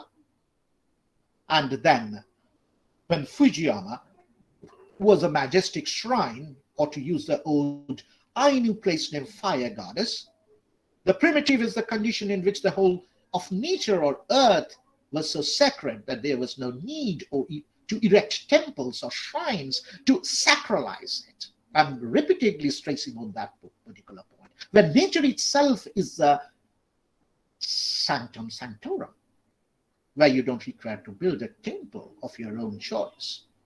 Ecologically speaking, the primitive condition where the wild, the sacred, and the good are one and the same amounts to the idea of earth first, Gaia first, Mother Earth first. For Snyder, the primitive is ecologically more mature and climatic than the modern or civilized, because the former espouses the ideas of protection, stability, and quality, which the latter is hooked to as ideas of production, growth, and of course quantity. As Snyder searched for the primitive, his earlier work in anthropology gave him insights from famous anthropologists like Stanley Diamond, Claude Lévi-Strauss. Lévi-Strauss, for example, impresses us deeply not because of his structuralist theory or technique, but because of the moving homage he paid to his inaugural lecture at the Collège de France to the savage mind of the primitives.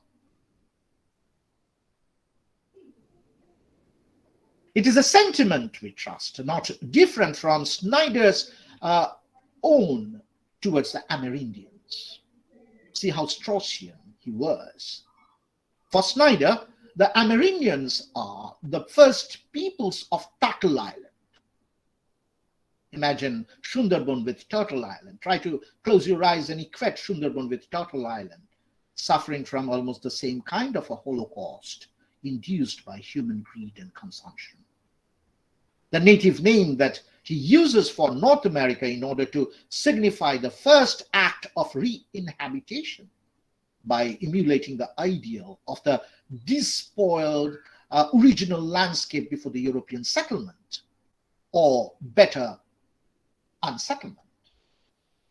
The Amerindians are, for him, the first eco-poets, and as such, his first teachers. The economics and politics of Snyder's eco-poetry all revolve around these Amerindians. How much time we have? Let's see. Okay.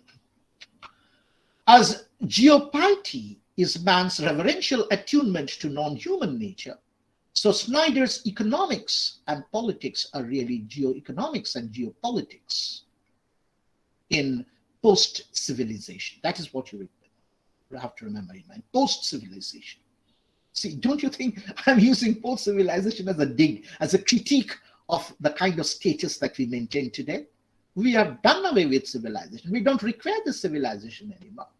The first elements of decivilization had taken place in the 20th century with the First World War, which came to a climax with the Second World War. The entire superstructure of Enlightenment philosophy had turned upon its head. It was upended, and the very notion of post-civilization had actually begun. So try to equate synonymously the notion of post-humanism and post-civilization together to understand the kind of life that Professor HAZRA had pointed out just before I started talking. That is to say, geoeconomics and geopolitics makes our economic and political activities consonant with the requirements of all nature. The real work for Snyder is the elemental way of becoming primitive in post-civilization. His 1975 Pulitzer-winning poetry volume, Turtle Island, has a poem that bears the same title.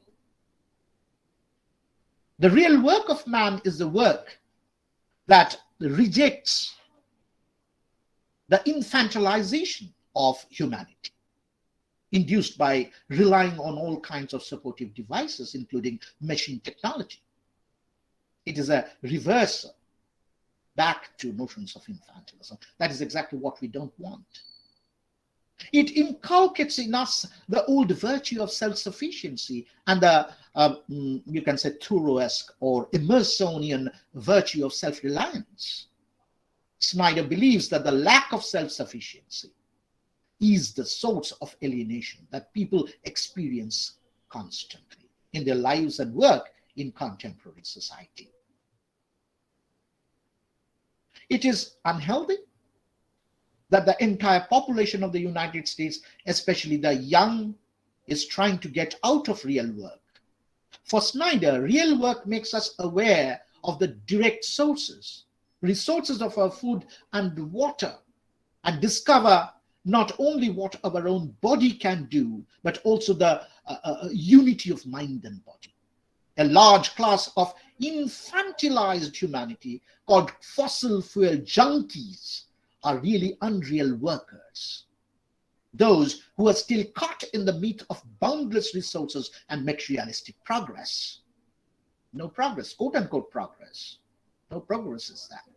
The real work of Snyder tells us summarily, in a somewhat circular fashion, quote, is what we really do and what our lives are. And if we can leave the work we have to do, knowing that we are real, and it's real, and that the world is real, then it becomes right. And that's the real work, to make the world as it is, and to find ourselves as real as we are within it. I would propose a little farther ahead of Gary Snyder because from a psychological point of view, I have this tendency of constantly reinterpreting the notion of the real. So what Snyder's notion of Zen Buddhistic real is, from a Lacanian point of view, it could be looked upon as a real with a capital R. A state of condition before the world is fragmented by language, by words, by signifiers, or by individualistic tendencies. That was the state of condition. A state of condition where you did not know any difference between the tree and its leaves. A state of condition where you did not know how to make difference between the sea and the river, the sea and the tree, the mountain and the lake. That state of condition is the real that only epiphanic pre-egoic states can revive within us now. But let that epiphanic state be everlasting in our life. Let me quote from Gary Snyder before we end up. The last quotation from Snyder's Turtle Island. The country surrounds the city. The back country surrounds the country, from the masses to the masses.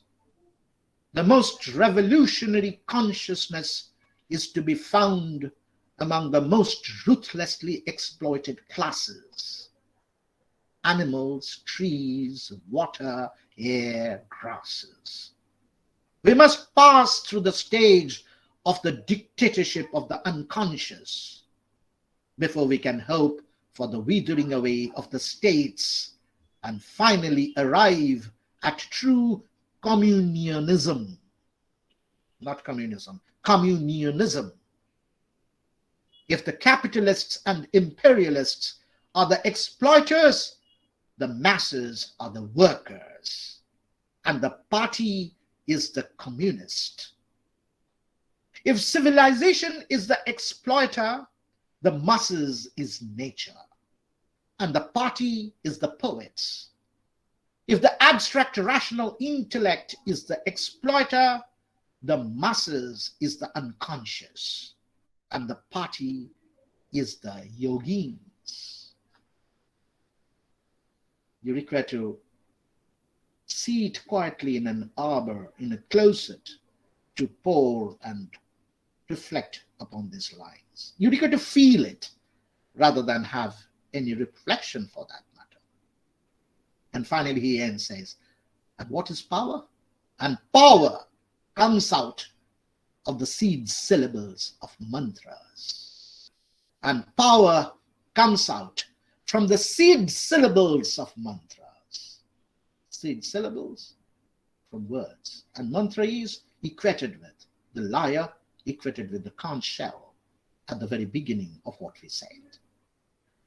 That is the mandate of Snyder's Ecopoetry. I won't speak anymore. You might get exhausted now. Okay, so over to you. Over to Rick. Thank you, sir. Thank you for this brilliant talk. At the outset, I must confess the fact that I haven't read the poetry of Gary Snyder. And listening to you, I felt compelled that I need to go through the poetry of Gary Snyder. So I let the audience decide it for themselves, and they can, if they want to, pose questions to Professor Bandyopadhyay in terms of the poetry of Gary Snyder or regarding the whole discussion. So if we can have any questions. Yes. Anyone wants to suggest something? Can add something to what I said. You can, any queries you have, but you require to read Snyder first. But you know, those who are students of literature must, there are a lot of similarities with Robert Frost and Snyder. Snyder is an activist. Unlike Frost, Frost was a closet poet, but poetry too can be an activism itself. Yes. Yes, could I actually, give some answer to what Professor HAZRA had said? Yes, sir. It is upon me to say whether poetry can do justice to the kind of ecological imbalance that we are suffering from. Yes, yes. Anybody was Yes, saying? I think Shopna Roy has raised her hand. I think she wants to ask something to you. Yes. Miss Shopna Roy, please go ahead. Shapna Roy. Shapna, bolo, kotha bolo. No, she must have mistakenly raised her hand. She's not there. Shapna is my student. Next, somebody else. Rick. Yes, sir. Rick, is your subject English? Yes, sir. Yes, sir. Okay, okay. Ask a question, Rick. Okay, the fact is that since I haven't read Gary Snyder, I felt You don't require to read it now, but give me an idea in terms of the books or in terms of the reference that I need to do before I enter. Yes, Mr. Shopnaroy, please go on. Okay. Sir, you have, am I audible, sir? Yes, yes. Okay. Sir, you have mentioned about deep ecology and the consciousness. Sir, ecological self is central to the understanding of deep ecology. And when we talk about ecological consciousness, we know that it reflects the axiological position of the subject in relation to the nature. And also studies shows that raising this kind of consciousness needs a lot of complex mental education, including cognitive, regulatory, emotional, ethical, and other aspects too. What I want to know from you that there is a new conceptual framework that is transpersonal eco-psychology, and this newly emerged field of study draws on two metaphors. Number one, nature as a home and family, and number two, nature as self, in which self-identifications are broadened to include the greater than human world and Gaia. So my question is, sir, what do you think about Gaia in transpersonal eco-psychology from a feminist perspective, where women want to find their Shahridaya, I quote Jagadish Chandra Bosu's term, Shahridaya, in the natural world. And they want to create a kind of home. They want to re-territorialize their world amidst nature. So it's like a home away from so-called home of civilization we are having. So what's your take on that? Gaia in transpersonal eco-psychology. Thank you. Gaia, what is transpersonal eco-psychology? I referred a little of that while speaking about the notion of the ego and the notion of the infinite I am embedded within the finite mind. That is interpersonal eco-psychology. That means you do not restrict yourself to yourself as a human being and separate from other human beings and also separate from nature, from where you were born. Your ego is elastic enough to accommodate more and more people in its corpus, and at the same time more and more non-human species in its corpus. If you had watched children at home, you must have seen children in their pre-egoic state unable to make any difference between itself and the rest of the world. Even if a tiger passes by, it tries to put its hand into the mouth of the tiger, draws by the tail of a dog, and so on and so forth, because it does not know how to make any difference between itself and the other. That is a state of condition, a pre-egoic state of condition. Don't you think it is an interpersonal eco-psychology? It is a psychological state of condition which is always already embedded within us. Remember that. But because of other commodified material consumerist notions of the self, that this finite mind in the form of an ego evolves, the interpersonal we do away with temporarily. Do away with means we get that interpersonal condition gets repressed within the self. That does not mean it dies. It remains in a libidinal repressed state of condition, only to find its space at any point of time. Gaia is an oceanic state of condition. What the ocean is, the earth is almost the same. Earth is a solidified condition of the ocean, nothing else. That is why Sita had to have a Patal Pravesh. What do you think Sita's Patal Pravesh actually meant? She's getting back to the Mother Earth from where she had evolved, isn't it? She's getting back to her mother, which is an oceanic concept. from the Freudian point of view. You constantly wish to get back to your mother, which is the oceanic womb from where you had been given birth to. This is a natural proclivity, instinctive proclivity within human beings. We are only putting scales on our eyes. Our consciousness are simply loaded with matter, which doesn't allow us to probe deeper within our psyche, excavate the different tiers of our psyche to get back to the repressed, libidinal state of the oceanic within us. Otherwise, we are always already ecological. We are eco people. The same, no requirement of making ecofeminism and eco-masculinism as different from each other. What happens in Sundarban today, Professor HAZRA was pointing out, it is not only the land which is being grabbed by water because of the global warming. Do you know what the condition of the women in Sundarban is now? Their men had run away from the place because their arable land had been taken away by brackish water, and the women are staying back home, and in order to defend themselves and sustain themselves, what are they doing?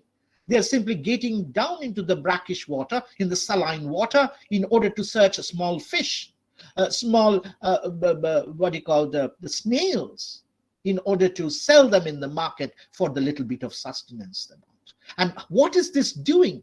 A constant exposure of their erotogenical parts of their bodies to saline water. What is it doing to them?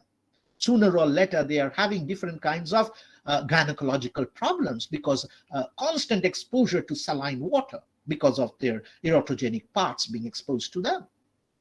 This is something that nobody speaks of. This is, again, a sort of a harm that the women are suffering and not the men. This is, if you are trying to make this kind of specific difference between the effects of climate change upon men and women and try to make gender divides upon the effects being different on the two, these are some of the, just one particular reference. But then at the end, everything comes to one thing: global warming, climate change, and everything responsible to human lust. It might have different effect upon the woman and the man, but then for that reason, what does the woman require to do? Get back like Sita to earth from where it was born? No, doesn't require to do that, as long as we recreate the notion of interpersonal, Shrapna's long-term interpersonal eco-psychology. Interpersonal, I would read it, Shrapna, like this: interpersonal ego-psychology rather than eco-psychology. Ego is the major barrier. You cannot think about nature. You cannot think of another man, another woman other than yourself. How would you think about a non-human species? It is impossible as long as the ego creates a barrier. So think about interpersonal ego psychology. Clashing Shrapna and Evil Queen and Pragya and Debashish clashing with each other. Not to speak about nature. Could you get my point, Shrapna? Yes, sir. Yes. I would definitely look upon that, the term, that interpersonal ego psychology. Ego psychology. Yes. Eco. I'm just making a pun on the word ego and eco. Yes, sir. Thank you so much. So there is a question in the chat box. Would you like me to read it out? Let me see. Yes. Shanti Ranjan Singh, as we are now talking about eco-poetry, what's your take on Ghosh's Jungle Nama? Can it be termed as eco-poetry, and how? Yes, Jungle Nama. This is one of its experimental kind by Amitav Ghosh. Ghosh's Jungle Nama, he actually turned the entire myth of Sundarbans into a poetic form. It is eco-poetic. Excellent. It's a very good observation. Of course, it's eco-poetic. The very myth of the Sundarbans, the very kind of ritualistic volition that they have for nature, the way in which they worship the tiger, and at the same time look upon the kind of nature-man relationship in the form of the hunt, in the form of the human inhabitants and nature relationship, had been turned out into a poetic form. That is poesy. That is piety, eco-piety. in many ways. Yes, Jungle Lama is very much an interesting example of what Snyder had been doing all this while. But here the myth actually refers to a sort of a anthropological notion of the human mind's reception of nature, which had been translated into a mythical form. Any form of a myth is created by human beings for the kind of alignment they have with their atmosphere, with history, and at the same time with the surroundings. That is why they create myths. And to translate myth into a poetic form means you are turning it into music, the natural music that is created by the passing of air through a conch shell, or when a tortoise shell is turned into a lyre. That is the music that a human being like Amitav Ghosh was trying to create by versification of the myth. So the myth remains a myth, but then it is turned into a sort of a natural music, as though it has been created by Fakir from thin air. Just to refer to yet another text of Amitav Ghosh called Hungry Tide. Thank you, sir. I think Sir, I have a question. Bolo. Nazim. Nasim Ali. Bolo. Nasim. You have another Sir, program. you have referred to Quickly, yes. You have referred to environmental radicalism. Yes. Sir, you have referred to environmental radicalism. Yes. I have a question. Does the notion of environmental radicalism go hand in hand with the concept of environmental apocalypticism? Because ecological catastrophes are by definition destructive, but they carry within them a powerful regenerative force. They operate as a catalyst for change. Right. So does it go hand in hand with the concept of environmental apocalypticism? This is my question, sir. Right. Yes, there's the obverse of it. It is a cyclical process. If you look at a particular thing in a cyclical process and try to find out its obverse, then primitivism or anarcho-naturalism is just the obverse in a cyclical, the same point. When we create a cycle, a circle, if you begin from a point, you come back to that particular point from another direction, but you are looking at two different directions. So you're standing at the same place and looking at two different directions. That is what anthropo-naturalism vis-a-vis ecological disaster or apocalyptic notions of apocalypse is. So rewildism is a kind of a critique which was induced by the apocalyptic industrial changes of human consumerism, the kind of disaster that is coming into the world. You are simply critiquing it by getting back to the notions of the primitive world. That water in the 19th century, the famous American Thoreau had done by creating his own Walden, getting back to the wilderness away from human civilization. We are already in a post-civilized world. We require to understand that post-civilized world, not from a technological point of view, but a return to nature. If Joyjit had been here, Joyjit would have said, read your Ted Hughes and D.H. Lawrence correctly, to get back to that post-humanist world, which is not post-human, it is humanist because of technology, but because of non-human speciesism. Okay. It's almost the same thing. It's a critique against the apocalyptic world that primitivism actually refers to. Nazim. Ecological revenge narrative jegulo, the ecological revenge narratives speak in favor of environmental apocalypticism. Right. Absolutely. It's a revenge. It is a vengeance being taken upon nature, upon the kind of human greed in the form of returning back to rewildism. Yes. Thank you, sir. Thank you. Thank you. Due to the constraint of the time, we have to end this session here since our chairperson for the next technical session has already joined. So thank you, Professor Debashish Bandyopadhyay, for this exhilarating talk. We would like to hear you in the future also. With that, we come to the end of this session. And before... Bye-bye. Before we proceed into the next session, I have a small announcement to make.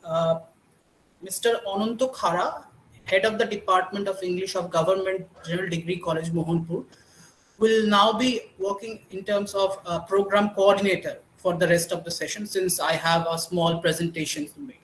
So I request Mr. Ananto Khara to kindly take up the proceedings. Yes, thank you.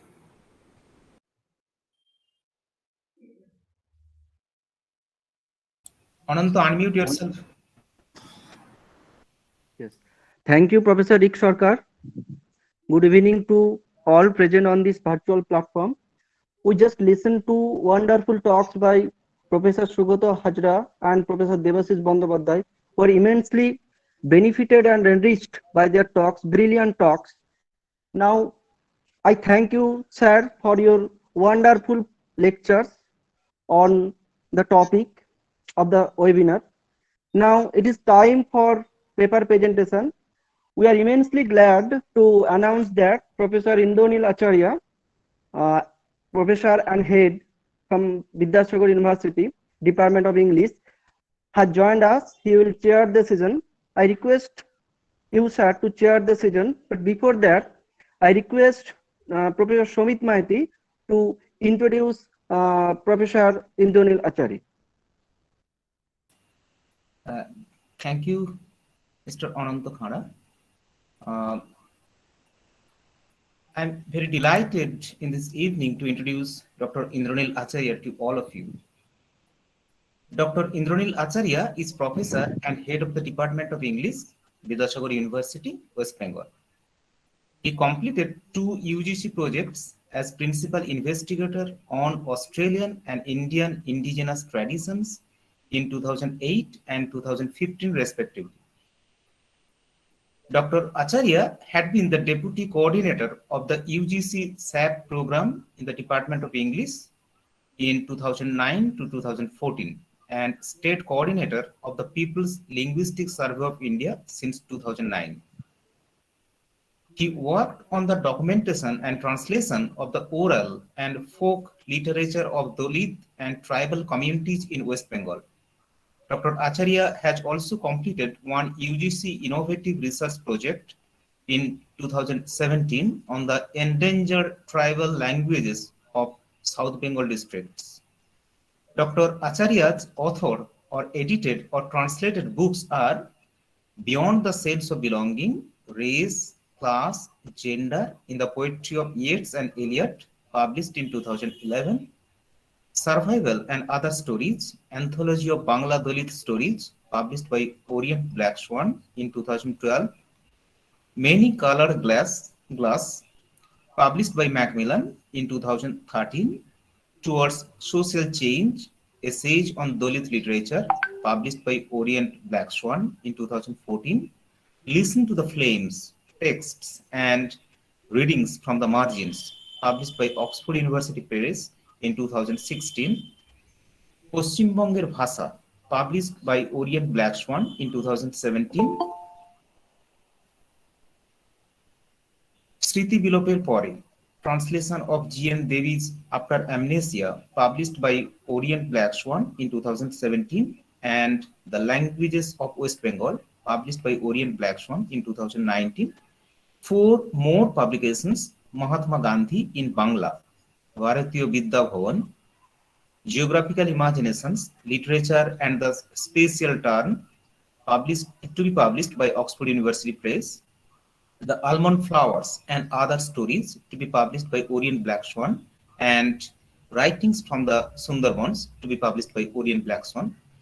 These books are in press.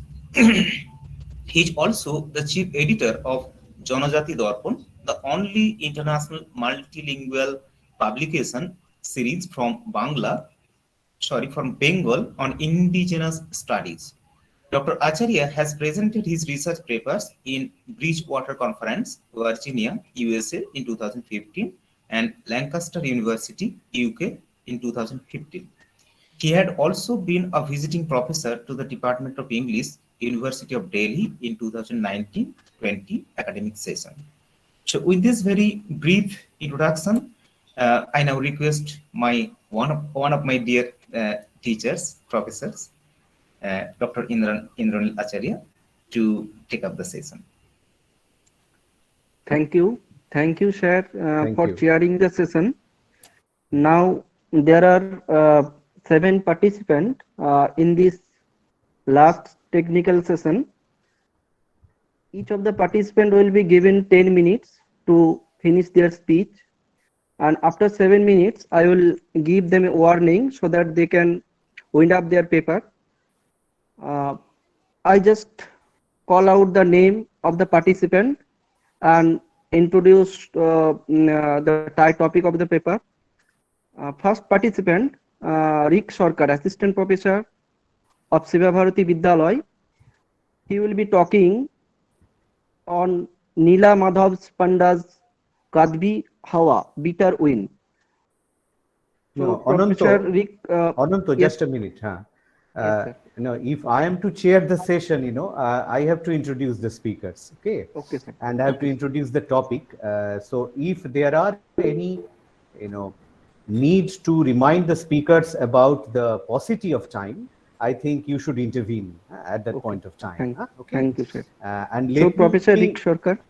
Let me thank Dr. Shomit Maiti for his very kind introduction, and in fact I could join this webinar primarily because of his constant request, and it was possible for me to join here quite late at night after a long day's walk, primarily because of Shomit's personal request. Yeah, I'm glad to be here. And now the floor is Rick's. Rick, you may start your presentation. Thank you, sir. Yeah. Thank you, sir. Thank you to the organizing members for that introduction. I will be speaking on seasons look like nomads, seasons are left homeless, and I'll be making a short PPT presentation. So just let me get it up and running first.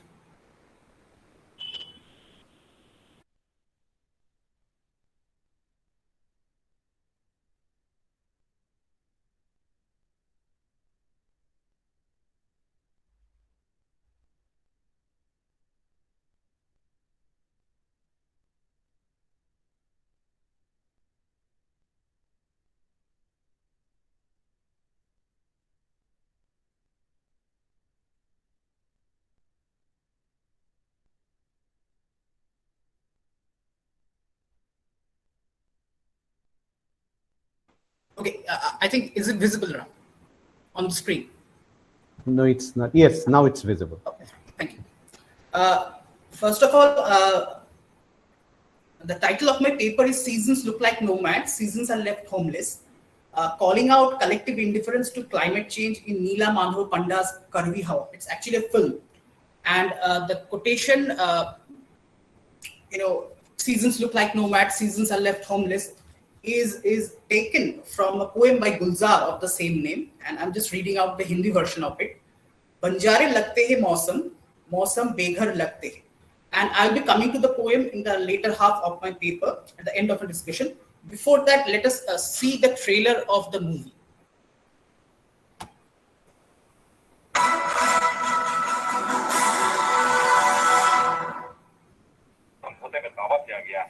अगर धरती के तापमान पर break नहीं लगा तो बाकी आ जाएगी। तो पता है कि क्लाइमेट चेंज दुनिया के सामने एक बड़ा खतरा है। तापमान बढ़ने लगा, खड़ी फसल को नुकसान हुआ। हजारों किसानों के लिए खेती से ज्यादा आसान है मौत को गले लगाना। कोई फल काला के मर रहे हो, जहर खा के मर रहे हो। अब इन बिहार में सिर्फ उन्हीं की चीखें गूंजती हैं। कहाँ के हो? ओडिशा का हूँ। मर गए बात हो? हर तरफ पानी पानी, हवा की बड़ी कृपा है तुम सबों। हाँ, कुछ ज्यादा ही। उधर रहा था तब तक देखा जगह सूखा हुआ था और अब पूरा इलाका जो है जल भर चुका है।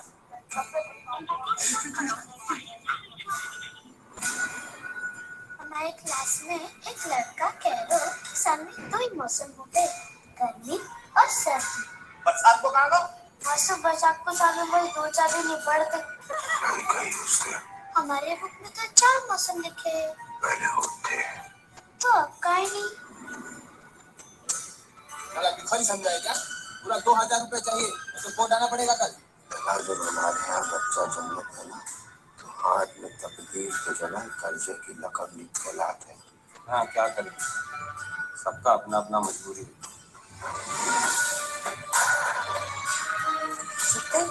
काम पूरा होने के बाद डेढ़ किलो लेना ले आओ जाओ। ये रोड कहीं हमने बोरा को न खा जाए। कौन सा वही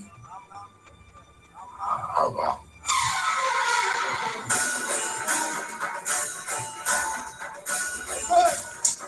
आपके लिए नहीं, मेरा परिवार के लिए कर दो चाचा। मेरा घर नहीं है, गाँव नहीं है, सब समुद्र निकल गया है। उसको ढूंढते ढूंढते मेरा बाप समुद्र के अंदर चला गया।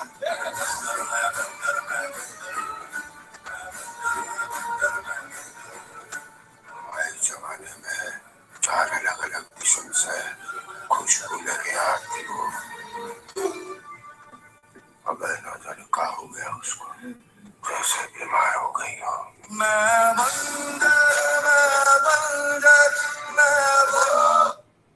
Okay, due to the constraint of time, I'm not playing the trailer to the last. Now, before I begin, let me just spell out the subject matter of the film. You know, the film Karvi Hawa is based on the true events of the drought-stricken Bundelkhand region and the fast-vanishing coastal lands of Odisha and Chambal region of Dholpur, Rajasthan. The story of the film revolves around Hedu, played by Sanjay Mishra, an old man, palpably blind, who is driven to despair and is mortified by the fact that his own son Mukund, who hardly ever communicates with him, is likely to commit suicide as he grapples with crop failure and an unpaid loan. Enter into the scene Gunu Baba, played by Ranveer Shore, a loan recovery agent who is known for his no-nonsense attitude and brash insouciance, which has earned him the epithet of Yamdut, God of Death. But even this God of Death has his personal demons to bury, as he himself is a victim of nature's fury since he has lost his father and his village house to the cyclone in his native Kendrapara, Odisha, and wants to bring his family and children away from the flood-prone village. His choice of settling in the village of Dholpur is quite ironical. It produces no rain.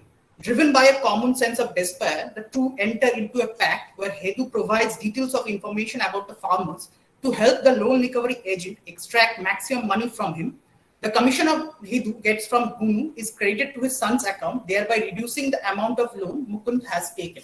Now, as you can see in this particular slide, there are two contrasting images. I mean, I think these two posters, you can find there are many posters on the website, but I think these two posters of the film amply justifies or speaks about the present crisis of climate change, freakish weather condition. On the left hand, you have the image of a barren land which is suffering from a prolonged period of drought, and the face of a person visibly etched on it. That's the face of Hedu, played by Sanjay Mishra. And on the right, you see the giant tidal waves and a silhouette of a man in a state of tears, trying to reach somebody over the phone. That is Gunu Baba. And what is surprising regarding the whole thing is that both of them are victims of nature's fury, whereas one is thirsting for water, the other one is trying to run away from water. Yes, and in the next slide, as you can see, I have titled it as The Blind Man Who Can See. Now, the thing is that, Hedu is very pragmatic. He's instinctive, he knows the landscape like the back of his hand. He feels the wind or the lack of it. In fact, the sheer magnitude of the whole environmental disaster is viewed through the eyes of this wizened and innately wise man. His communication with his brooding son is reduced to minimality. It is through his daughter-in-law, Parvati, that he manages to keep track of the situation. Now, as far as the tone of the film is concerned, it is humor, but I would call it darkly humor in the sense, if you can look at the slide, there is at the background on the blackboard, there's written Mausam Ka Chakra, which stands for the cycle of seasons. And as you can see, there is a question that is being asked. As you can see, there is the partial visible shoulder of a boy. And the face of the teacher looks like he's a bit annoyed. I mean, he has asked a question regarding how many seasons are there. And the boy quips or answers summer and winter, which brings a peal of laughter among the students. But I think behind that laughter lies the chilling truth regarding that scarcity of rain is no laughing matter. And in the next slide, yes, the Yamdut. I felt that I could have named the title as the Yamdut on Rajdut, as you can see, his figure is lurking behind a bush, waiting to pounce on the loan defaulting farmers. And in the next scene, you see, I have titled is as Unholy Pact or Struggle for Survival, because we are not really sure. I'm leaving it to the audience to judge whether the pact that is created by these two people is an unholy act or is a struggle for survival. And in this scene, we see Gunu Baba, trying desperately to convince Hedu to, give in to his promises, to give in to his entreaties. And in the next slide, there's this scene of the family bonding. In the background, you see the person who is carrying a child in his lap is Mukund. And here, as you can see, this is Gunu, this is Hedu, and this is the wife, Parvati. And before I begin, Eric, you have to conclude, I think. So. Yes, sir. Yes, sir. The thing is that, thank you, sir. Thank you. I would conclude, and this is my concluding remark. The poetry of Gulzar, works as a leitmotif in the film, because at the end, when the film ends, we see visibly agitated Gunu trying to reach over the phone, trying to contact somebody, because his home village has been washed away by the tsunami-induced tidal waves. And I would just like to read out the poem, which is there before me, which is written in Hindi. And pardon me if I get my Hindi wrong. Banjare lagte hai mausam, मौसम बेघर होने लगते हैं, जंगल पेड़ पहाड़ समुंदर इंसान सब कुछ काट रहा है, छील छील के खाल जमीन की टुकड़ा टुकड़ा बांट रहा है, आसमान से उतरे मौसम सारे बंजर होने लगे हैं, मौसम बेघर होने लगे हैं, दरियों पे बांध लगे हैं, बंदी लगती है जमीन, डरती है अब इंसानों से, बहती हवा पे चलने वाले पांव पत्थर होने लगे हैं, मौसम बेघर होने लगे. And with that, I conclude my presentation. Thank you.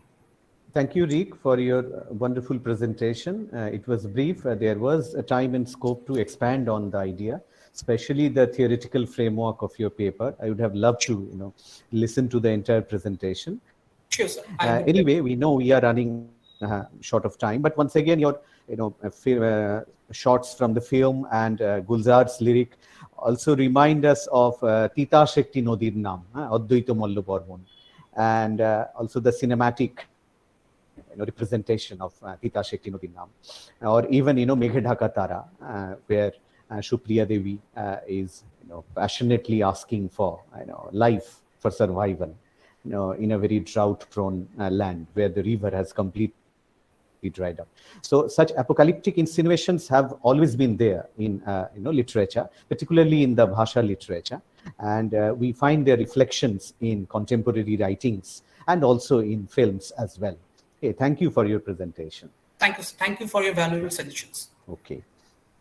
Now, Ananto, who is the next speaker? The next participant, Dr. Satilekha Mahato, Assistant Professor, Department of English, Sarola Birla University. So, sir, over to you. Ananto, you should keep the time, okay? Just remind the speaker about the time. The title of Dr. Satilekha Mahato's paper is Challenges of the Climate Change, Green Worldview and the Future Life, a deep eco-critical perspective in Diana Cook's The New Wilderness. Okay. You may start your presentation, Dr. Satilekha. Thank you so much, sir. Screen is visible, I think. Yes, it's visible. Okay. The title of my paper is Challenges of the Climate Change, Green Worldview and the Future Life, a Deep Ecological Perspective in Diane Cook's The New Wilderness. So Diane Cook she is an American writer. Her debut novel, The New Wilderness, it is published in 2020 and it is shortlisted for the 2020 Booker Prize. I have taken this novel and I want to talk about green politics and deep ecology, because I have analyzed this text with deep ecological perspective. So green politics is a political ideology, concentrates on the sustainability and well-being of the earth and attempts to maintain the ecological balance for harmonious ecosystem for all the living and non-living beings. So here, green phenomena has a positive approach and seeks for a healthy and brighter future ahead and search for an ecological solution through the philosophical perspective of ecocentric or holistic view towards non-human nature. So deep ecology, one of the important branch of environmental philosophy, and it is also one of the green theories, significant green theories, which explores the ecocentric view of the human and non-human relationship and critiques humans' anthropocentric attitude towards non-human nature. So the term deep ecology was first coined by the Norwegian environmental activist and philosopher Arne Næss in his article, The Shallow and Deep Long-Range Ecology Movement in 1973. Næss has developed an innovative concept of ecocentric philosophy of ecosophy, which is a philosophy of ecological harmony or equilibrium. So he articulates this radical form of environmentalism to bring deeper changes in human conscience, to give proper respect and value to every living component on the earth. So in environmental philosophy, deep ecology is an action-oriented philosophical worldview, which includes practical involvement in one's lifestyle to follow the deep ecological path. The deep ecological path is simple lifestyle. According to Næss, quote, ecologically responsible policies are concerned only in part with pollution and resource depletion. There are deeper concerns which touch upon principles of diversity, complexity, autonomy, decentralization, symbiosis, egalitarianism, and classlessness, unquote. Arne Næss' worldview of deep ecology emphasizes a radical change in eco-philosophy by subverting humans' anthropocentric view towards ecocentrism for the improvement of the relationship between human and non-human nature. So, according to deep ecological principle, quote, present human interference with the non-human world is excessive and the situation is rapidly worsening, unquote. This novel, The New Wilderness, it's a speculative novel, and it imagines a future country where there is no wilderness area left, like no state forest, no national forest, no preservation, just this one wilderness area called the wilderness state. And all other land in the country is used for things like farming, where people live, or it's where things were built, or where one get harvest woods. So it is a story of survival. It's an incredible story of group of people who have been placed in this new wilderness. The world beyond the wilderness are falling apart. So all of the land is being used to support the small population that exists. So it's a world where there is no contact with the outer world and the place where people live. The city is very much polluted and it makes people sick. The story revolves around mother and daughter who have lived in this city, and the daughter is very sick from living in the city. She is going to die if she doesn't find a new place where she can breathe fresh air, like the doctor calls it new air. So Agnes needs new air if she wants to survive. So this mother and daughter, this along with 18 other people, they signed up 7 minutes for over. Okay, new experiment that will put 20 people in the wilderness state as a new version of nomadic hunter-gatherers to see what happens when people interact with nature, because that kind of interaction has completely been lost to history. The main protagonists are Bee and her 8-year daughter Agnes, who are living there to save Agnes from ill health due to pollution of city life. She couldn't breathe properly in city. Quote, when they had first arrived, Agnes had been so gravely ill. We hadn't been sure she would see violets when again with her daughter. But there they were, Agnes bounding through them, unquote. So when she gets there with her daughter, she flourishes and the mother-daughter relationship changes gradually in the story in that wilderness state, because it is all covered with nature and they're away from the city. So Cook's novel addresses the change of the environment, highlighting the reality of their city life and the environmental situation they faces in day-to-day life, such as environmental pollution, overpopulation, etc. She highlighted in the story about nature in future and her concern for the future life reflected in her novel vividly. The characters realize that they are not different from animals. And deep ecology speaks the same, that every human, non-human are interconnected. Every living being have equal. We should treat every non-human being with equality and with respect. So you can find this quote in 43 pages in this novel, that in the beginning there were 20, officially there were these 20 were in the wilderness state as part of an experiment to see how people interacted with nature. Because with all land now being used for resources, oil, gas, mineral, water, wood, food or storage, trash, serves toxic waste, such interactions had become lost to history. But most of the 20 didn't know much about science, and many of them didn't even care about nature. These 20 had the same reasons people have always had for turning their backs on everything they had known and venturing to an unfamiliar place. They went to the wilderness state because there was no other place they could go. So they cannot go back to the city because it is all polluted. Time is almost up to conclude it. So this is the tragic condition of the city life due to the anthropogenic climate change. The destruction of natural resources cannot be compensated with technological development. So the essence of deep ecology is to ask deeper questions. This leads to questioning the value of a society and to development of a total view. It advocates the importance of ecological equality and self-realization. So the concept of deep ecology advocates inherent value of every living being, regardless of their usefulness to human needs. So these environmental problems can be analyzed with deep ecological perspective because it is criticizing this anthropocentric behavior. So by analyzing these environmental issues with deep ecological perspective, it throws light on the principles of, quote, the ideological change is mainly that of appreciating life quality. And rather than adhering to an increasingly higher standard of living. There will be a profound awareness of the difference between big and great, unquote. This quote is from Sessions, and he is one of the great deep ecologists.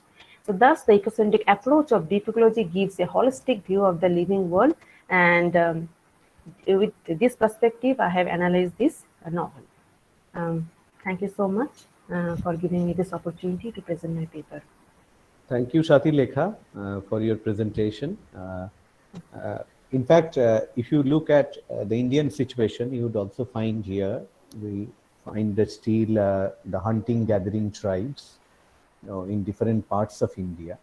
In fact, the hunting gathering tribes have their own worldviews, and we find a unique kind of human non-human relationship in the hunting gathering society.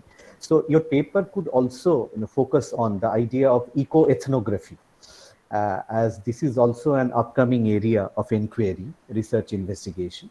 And in this light, you could also look at the mother and daughter, looking at the eco-ethnographic situation. That is the female participant who is observing the eco-ethnographic approach to the preservation of nature against the looming specter of an impending apocalypse. Okay, so eco-ethnography could also be a point of departure for your research work. Okay, thank you. Yes, sir, I will look into that. Thank you so much.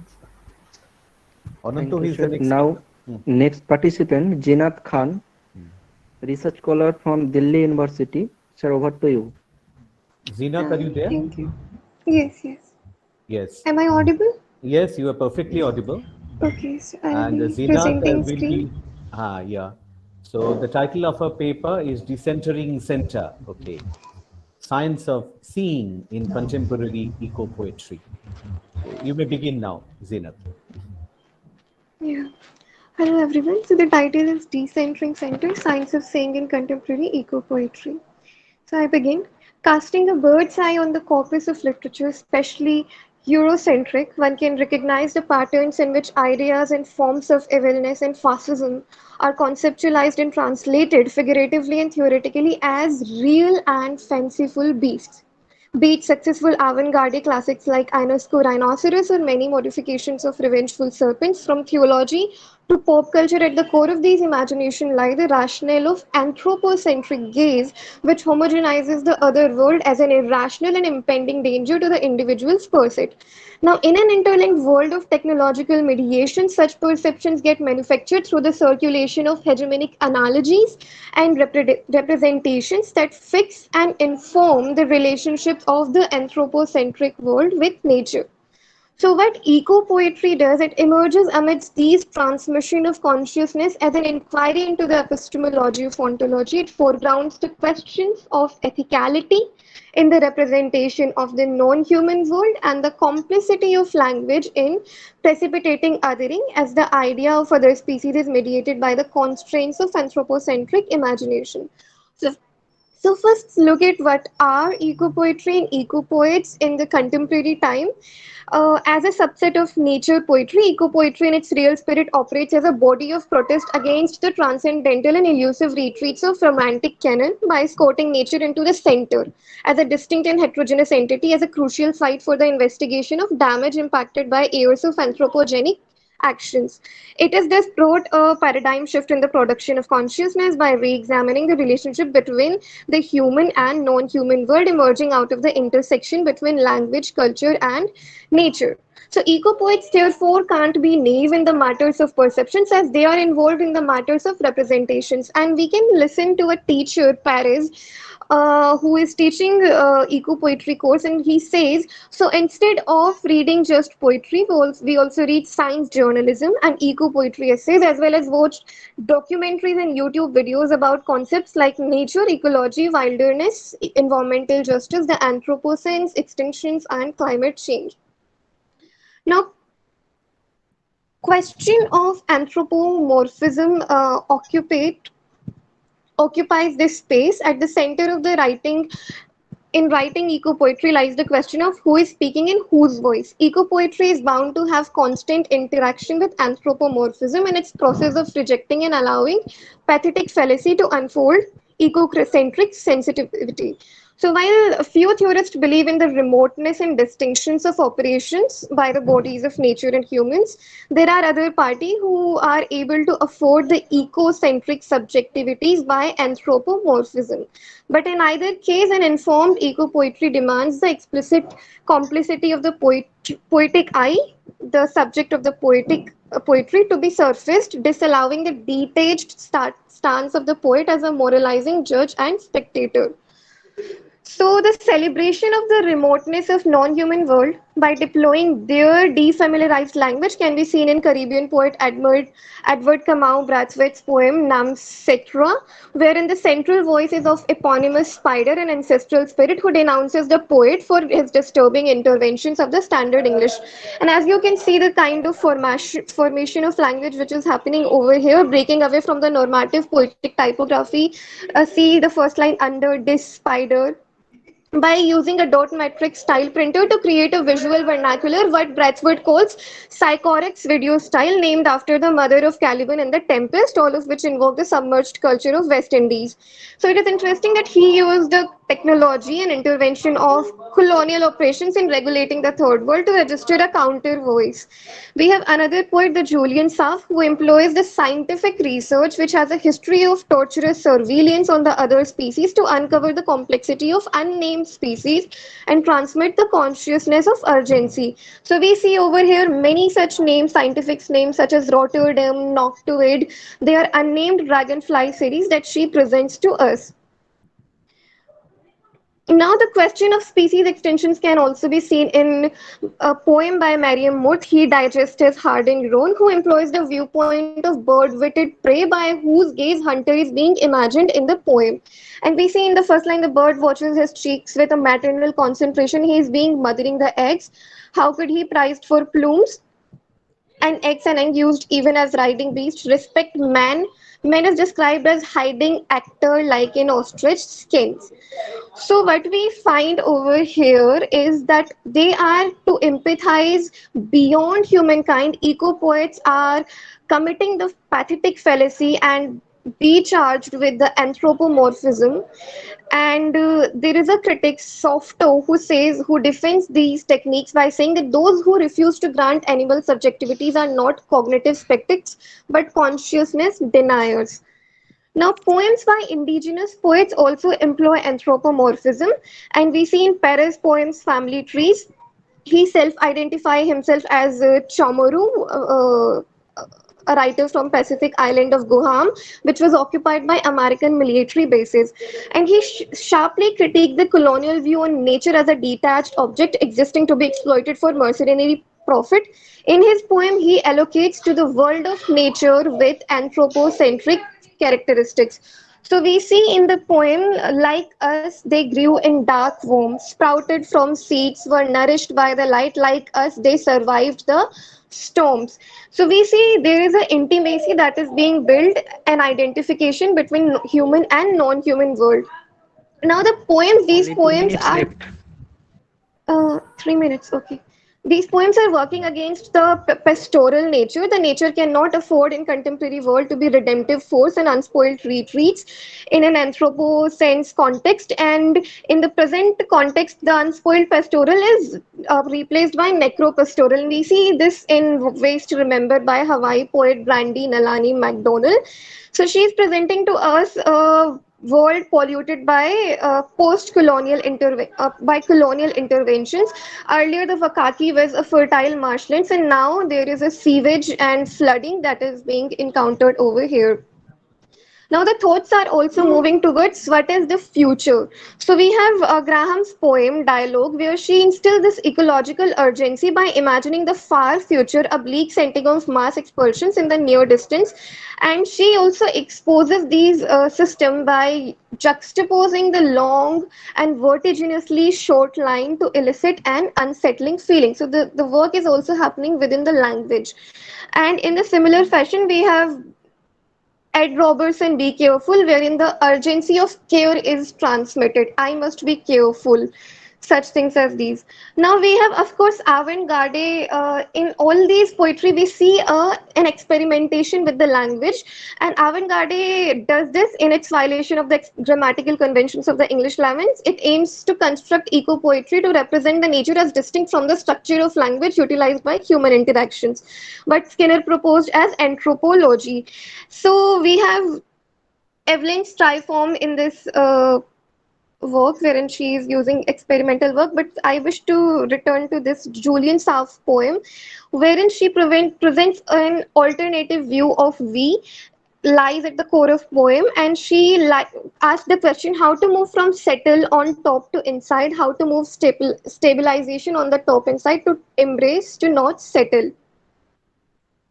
So what we are looking over here, that there is a change that is coming, shift not only in content but in the form as well, in the sonnet form as well. And Paris Love in the Time of the Climate Change is one such, enacts the central shift and deconstructions the slumber of Neruda's sonnet and reconstruct the responsible urgency of ecological change. So what we are saying that the eco-poetry is helping us in distinguishing the gaze that has a crucial role in inscribing imperialistic history unfolding as it has been in the linguistic structure of poems. It becomes a post-colonial examination in the rise of global anthropocene, where it exposes the exploitative history of the colonial world upon humans and non-human of the other worlds. And it exposed how the relation with other non-human species resonates with the politics of Orientalism, in which inhabitants of the fragile territory have been named, claimed, stamped, exploited, and sentimentalized in a series of erasures. Okay.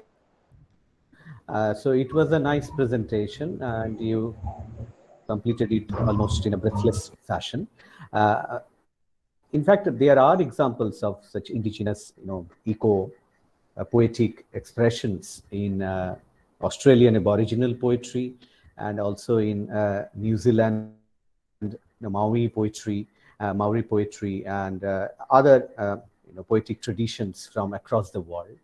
I suggest that you could have undertaken, a comparative study of a typical, Wordsworthian, nature poem and, a postmodern, eco poem, to compare and contrast, to find out the convergences and divergences, okay, and how the postmodern eco-poems are a departure from the Wordsworthian take on, ecology, on eco-consciousness, okay, on eco-philosophy. Okay, so that could have made your paper more concrete, in a way.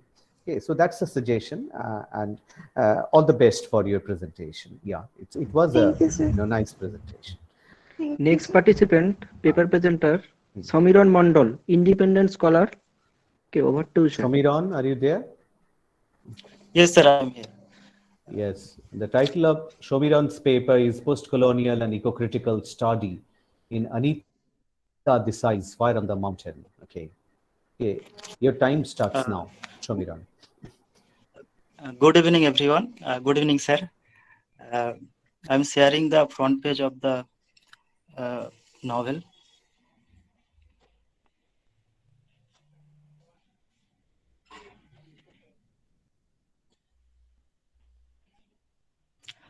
Sir, the front page of the novel is visible, sir? Yes, it's visible, but a little blurred. Anyway, the title is visible. Okay, sir. The title of the paper is Post-Colonial and Eco-Critical Study in Anita Desai's Fire on the Mountain. Eco-criticism is the study of the relationship between literature and the physical environment. Eco-criticism takes as its subject the interconnection between nature and culture, specifically the cultural artifacts of language and literature.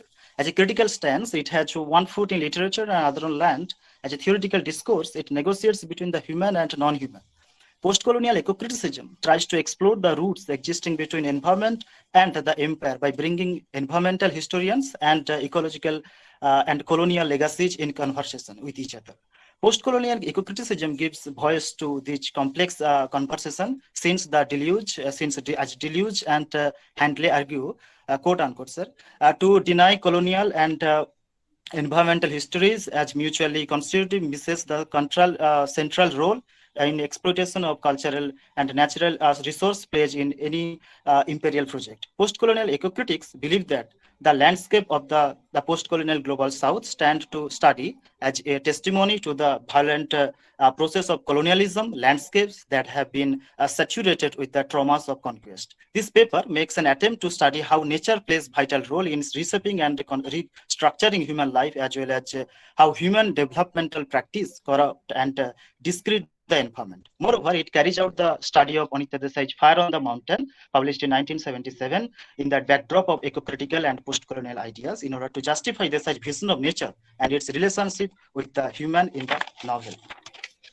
Post-colonial environmental fusion is clearly evident in Anita Desai's Fire on the Mountain.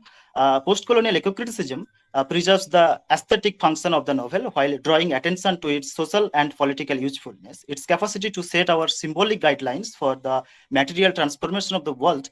Nanda Kaul's emotional world is the central theme of the novel. Raka, the 7-year-old great-granddaughter of Nanda Kaul, says at the end of the novel, quote unquote, "Look, Nani, I have set the forest on fire. Nani, look, the forest on fire." These words are expressive of Raka's resolve to destroy a world where women cannot hope to be happy without being unnatural. Nanda's relationship with her husband and children was ungratifying. For her motherhood was not a joy but a commitment. She was so fed up with their demands and pressures in the past that now she groans, "Discharge me. I have discharged all my duties." Nanda Kaul's coming at Carignano and living a solitary life, there is a sort of refuge to her. Here she finds everything that she wanted in her life. Residing in this quiet house, she fancies.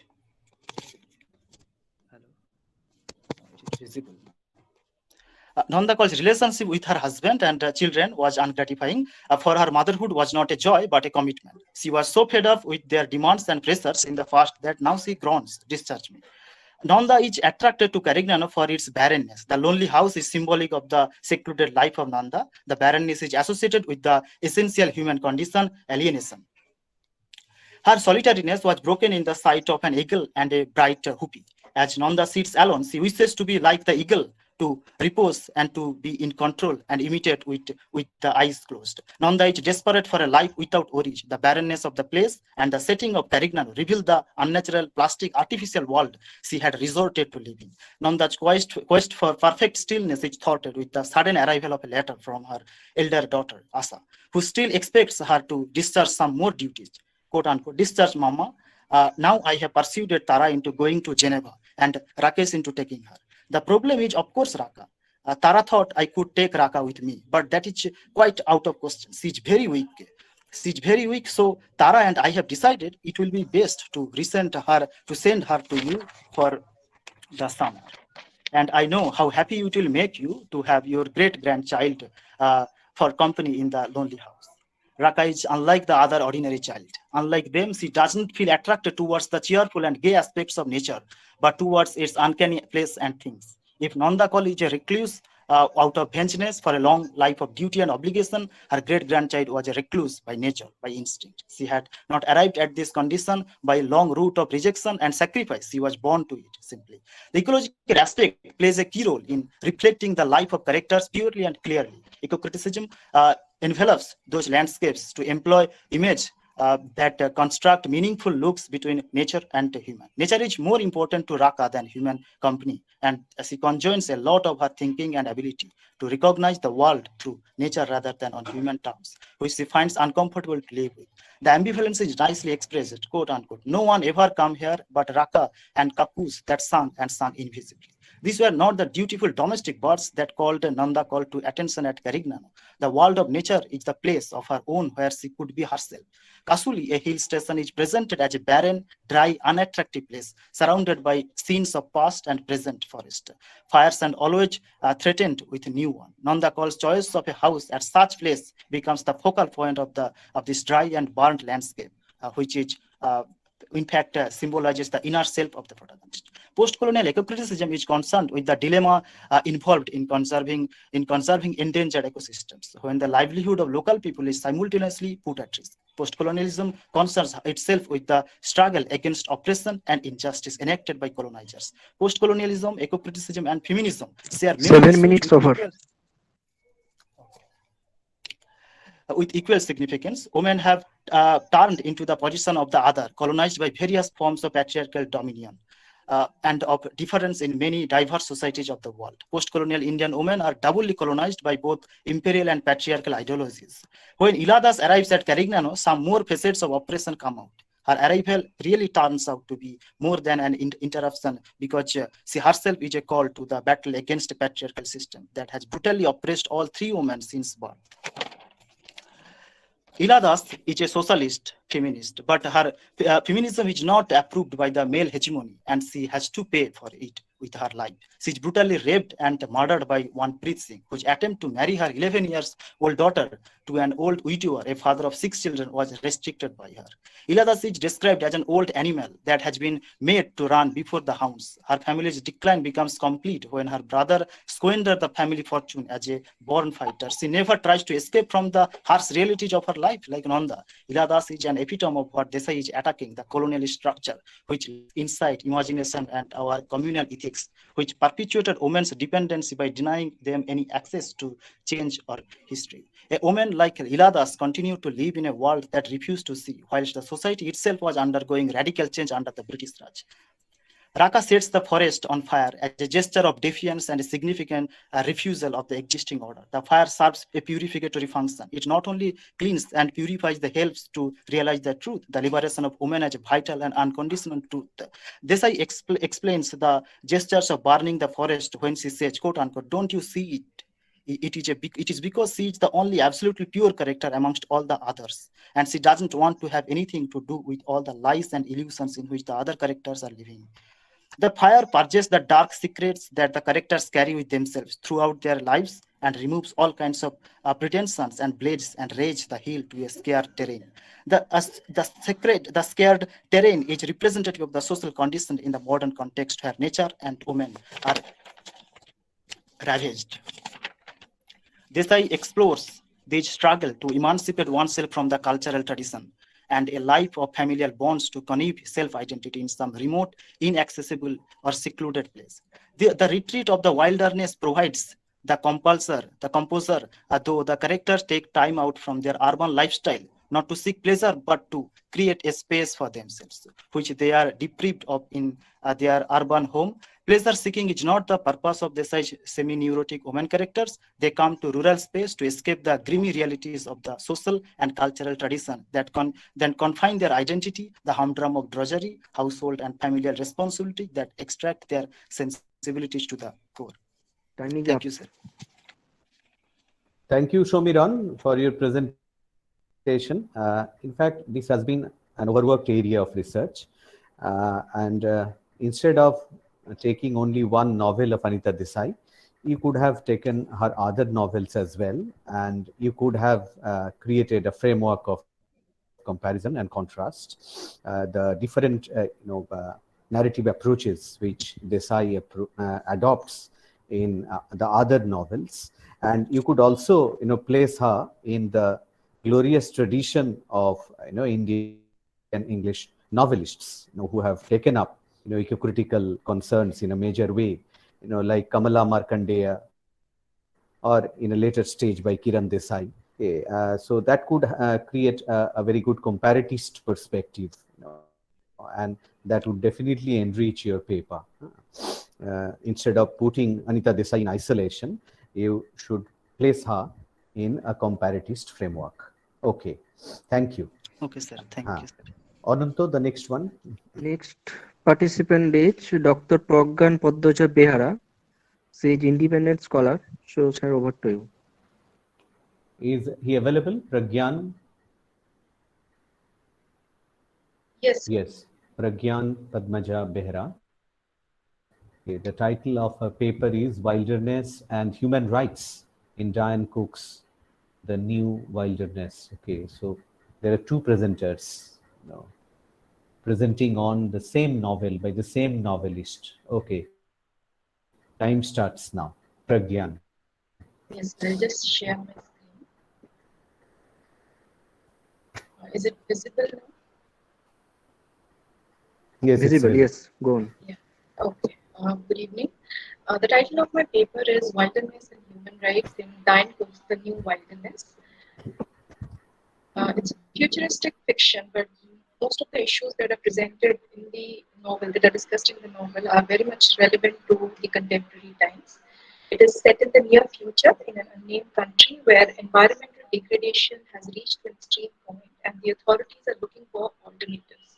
So they come up with an experimental project where a group of people volunteer to leave the city and go to live in the wilderness, which the authorities then observe and study how these people interact with nature and whether they are able to survive in it or not. Through the experiences of these subjects, experimental subjects, the text reflects upon various substantial issues related to survival, adaptation in a changing natural environment, migration, and human rights. So the first aspect of the novel which I want to explore is the new wilderness and human rights. What is this new wilderness and how it is related to human rights? So although rights are meant for human beings, the place or the space which they inhabit or occupy also plays a very determining role in the attainment of these rights. The novel explores these ideas through a study of two spaces or places, that is the wilderness versus the city. The wilderness in the novel has been explored both as a geographical area, exemplified by the natural environment, and also as a condition or a state as represented through the city, the urban wilderness. The wilderness now stands as a symbol for the present world order or disorder, in which the accomplishment of rights is definitely a challenging task. So the novel draws very striking parallels between the wilderness and the city. The wilderness, of course, has its own threats from the wild animals and natural disasters or the calamities, the climate. The city, on the other hand, also has its own threats because the air there has become poisonous, it has become overcrowded, and the resources are diminishing. So in both these places, survival becomes the only mode of existence. The wilderness and the city dehumanize human beings in different ways, which influences their rights. The wilderness dehumanizes human beings in a more metaphorical way by removing all the connotations of human attributed to the human beings by civilization. It treats them as just another form of life, just as another animal, like the other animals which are living in the wilderness. But even in that, the wilderness upholds their freedom and dignity and nurtures their lives with the best it could offer. The city, on the other hand, dehumanizes the human beings in a more literal sense by denying them their freedom, the right to live with dignity. So apparently the novel tries to discuss this new wilderness would either be a reference to the wilderness which is not natural in that sense anymore, but it is being controlled by civilization more and more. It could also refer to the urban spaces which are slowly turning into a wilderness because of uncontrollable technological advance which is tempering with the climate. Now, another aspect of the human right which the novel looks into is the right to self-determination, which is also mentioned in the covenants which have been drafted by the UN's Human Rights Commission. So, according to this right, all the people have a right to self-determination by the virtue of which they freely determine their political status and pursue their economic, social, and cultural development. So, the people who live in the wilderness, to some extent, they are able to achieve their right to self-determination because relatively they are freer than they are in the city. Whereas in the city, people absolutely have no freedom at all to make their choices. Adaptation becomes the only way in which the self relates to its environment, that is in the city. So they passively adapt to whatever is around them without exerting any kind of control over their environment, and therefore they don't have any freedom to make choices. The next aspect which the novel explores is regarding human rights is related to migration. The people who live in the wilderness, they are not supposed to stay or create a permanent spot anywhere in the wilderness. They're supposed to, by rule, they're given a manual in which there is a rule that they have to constantly move from one place to another. So, although this is a kind of hypothetical situation, this situation brings up important questions regarding migration due to climate change. So, according to theorists, there are two very crucial rights which are very important if migration has to be promoted with certain dignity, that is, right to information and right to participation. In the novel, we could see that the people are not given information about the places that they migrate to, the procedure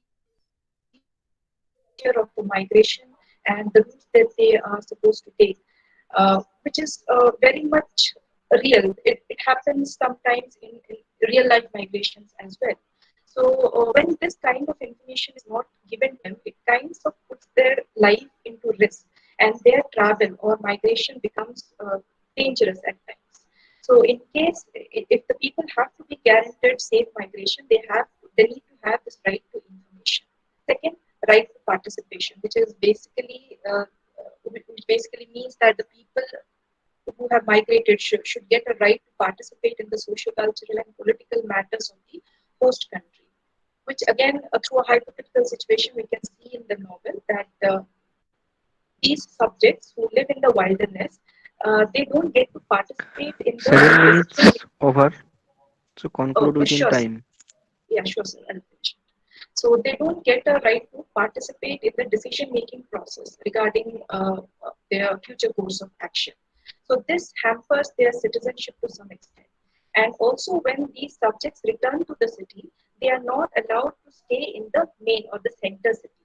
They are housed in some settlement on the border of the city, again thereby hampering their right to participate.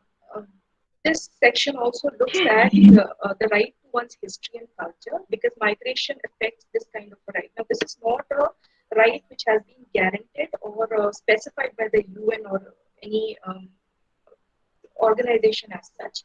But through migration, the right to one's history and culture is very badly affected. In the novel, we could see that these people who migrate, they are allowed to carry only bare essentials which they might need. So these people, they take a few things, few of their belongings from the city to remind themselves of their whole life. But in the course of migration, they either they are destroyed or they lose it.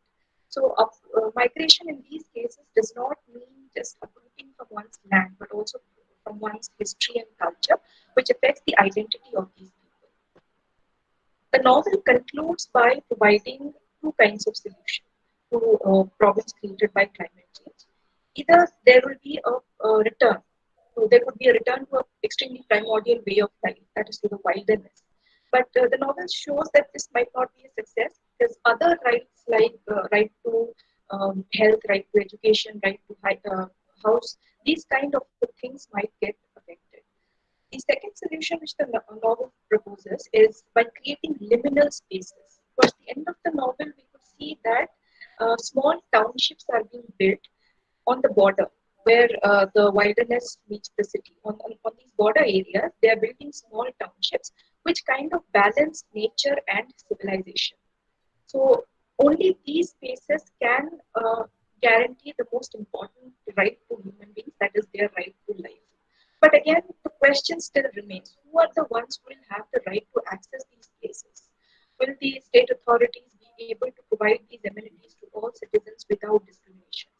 So the novel ends both on a positive note. Also, it throws open certain questions to which we don't have an answer right now. So I would also like to conclude with this, that until and unless the processes, the human beings control their processes of affecting the climate, solutions will be hard to find, and it will in the end up affecting our rights only. Thank you. Thank you, Pragyan Padmaja, for your presentation. In fact, you could have explored the notion of wilderness and human rights in other indigenous autobiographies and life narratives as well. Diane Cook's The New Wilderness may be a fictional representation of the notion of indigenous human rights. But if you look at the Australian Aboriginal life narratives, or even the Latin American testimonials like Ai Rigoberta Menchú, and even the autobiographies of the denotified and nomadic tribes of the Indian subcontinent, you would come to know what exactly constitutes the core idea of indigenous human rights. So that could have been a comparative framework which you could adopt in order to illustrate your point in a better fashion. Thank you, Pragyan, for your presentation. Thank you, sir, for the suggestions. Ananto, who is the next presenter? Yes. The last one, yes. So there are two presenters. Two? Yes, sir. I find here six. The sixth one. Someone misses the session yesterday, so she is included. Okay. Next, Dr. Bipro Narayan Bhattacharya, Assistant Professor, Department of English, Government General Degree College, Kharagpur. Okay. Bipro Narayan Bhattacharya, You Should Not Eat Alone, the title of his paper, Redefining the Ecological Gothic in Shishendu Mukhopadhyay's Gajanoner Kouto. Seems very interesting, the title. Yes, Bipro Narayan, you can start now. Thank you, sir. Good evening, everybody. My paper is You Should Never Eat All Alone, Redefining the Ecological Gothic in Shishendu Mukhopadhyay's Gajanoner Kouto. Shishendu Mukhopadhyay is certainly one of the most widely recognized and critically neglected authors in present-day Bengali literature. Besides his works from mature readers such as Dhunpoka, Parthibo and Manav Jomin, Mukhopadhyay is extremely popular among young adult readers for his novels of the Adbhuture series, which present an inimitable mixture of rural life scenes that often remind one of R.K. Narayan's novels, magic realism and gothic elements. Beginning from the very first novel of this series, named Manoj Der Adbhut Badi, Mukhopadhyay has consistently voiced his stand against aggressive capitalism and urged for an alternative way of inclusive living in this work. My paper deals with the way Mukhopadhyay combines cultural commentary with ecological concerns in his young adult novel, Gajanoner Kouto. The narrative of the novel begins in the small town of Dharmanagar, which used to be a burgeoning feudal estate some 200 years ago, ruled by the oppressive landlord Mongol Rai. A particularly interesting aspect of this feudal past is the story around the mythical figure of wizard Gajanan, who is supposed to have magically slain Mongol Rai and is believed to be still alive. On arriving at Dharmanagar, Gajanan is said to have sought refuge in the abode of the poor Brahmin Sadashiv Rai, whose successors have become the most affluent residents of present-day Dharmanagar.